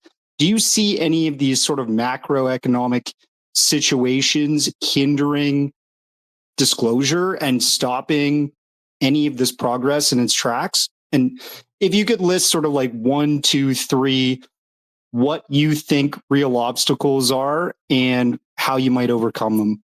I appreciate the question. Yeah, there's no doubt at all that the exigencies of the moment are constantly directly in the face of members of Congress and, of course, of the executive branch and the president's office having to deal with these. You know, they're struggling mightily right now to get the budget approved, and there are the threats to close the government down. Still, they postponed it until January 19th. They've at least got it past the holidays. I think that the efforts to get this bill passed might be extended beyond December 21st of where we thought the vote was going to be held on this, because it's part and parcel of the budget. As you know, the national defense budget constitutes like 60% or more of the national budget. So this effort to get the debt ceiling lifted and to get the budget approved, the National Defense Authorization Act hinges completely upon getting the budget approved, so that we have a little bit more time. But there's not much doubt in anybody's mind that has a political IQ above room temperature that they're going to approve the budget, and that the group of people who have ousted McCarthy from the speakership and have put in Johnson temporarily are going to end up yielding, just like Tommy Tuberville, was given in finally on agreeing to allow the promotions to go through, which he was holding up. The fact is they're going to yield, and they're not going to get these kind of massive cuts to the social spending in the budget that they want, or threatening to close down the government. The leadership of the political parties are not going to allow that to happen. They're going to do whatever it is they have to do to get the budget approved. And therefore, that's going to be a temporary problem. Most of the implications would be is that it might extend the period within which we have to mobilize the citizenry. That would move from just December 21st up to January 19th, giving us an additional, month almost to work with. But we can't depend upon that. Now, the issues as you can tell, that the issues of the funding of not only the war in the Ukraine, but now the war in the Middle East, you'll see that the two things are being hinged together that you've seen. Some of the reactionary Republicans are opposing any unbridled continued funding of the Ukraine war, and they're going to be exercising their power. They're going to lose the ability to shut down the government, and they're going to lose the ability to prohibit the funding of the Ukraine as well. So that's a temporary problem. The war itself is a significant problem, but everybody's pretty well resolved now, at least on the part of NATO. If Putin will step back and agree to take charge of just those handful of provinces that are along the westernmost border of Russia, the Russian-speaking provinces that have already held an actual legitimate plebiscite and have voted to stay in relationship with Russia, that's what's going to happen. There's going to be a settlement in which Russia can continue to exercise its authority with regard to those, I think, 5 provinces. And then the United States is going to refuse to supply military equipment to Western Ukraine to get them to accept the relinquishment of those Russian-speaking provinces there, which all, of course, include the protection of the Russian submarine base. That they have to protect. It's got the only warm water port there in those provinces. That's how that's going to get resolved. That's going to take some time to have that succeed. And then they're going to have to deal with the issue of the Israeli conflict now with Gaza, with the Palestinian people. That's going to take some time. But all of those are going to get resolved. But in the meantime, people may be using the excuse of saying, oh, we have to get these other things thoroughly finished and resolved before we can possibly turn our attention to something as important as this. That's not true at all. Again, that's the purpose of the Schumer bill, is to set up a standing committee, a panel, a board of people for 7 years to be able to construct a controlled disclosure campaign to roll this information out. And that what we're going to have to do is put up onto the agenda of that board the recommendation of having President Biden go forward to propose a treaty to prohibit the use of any of these technologies garnered from the UFOs for weapons purposes.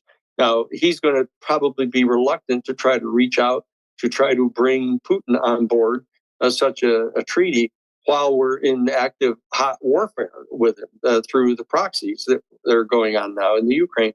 So that's going to delay that process, but we have to get at that fairly quickly, because the longer that these aerospace industries have to finalize the testing of this new super weapon, the prompt global strike weapon system that they're working on, that we've got to stand that down as soon as possible and put that on the negotiating table, saying, look, we're willing to lay down this weapon and to refuse to go any further in its deployment or development.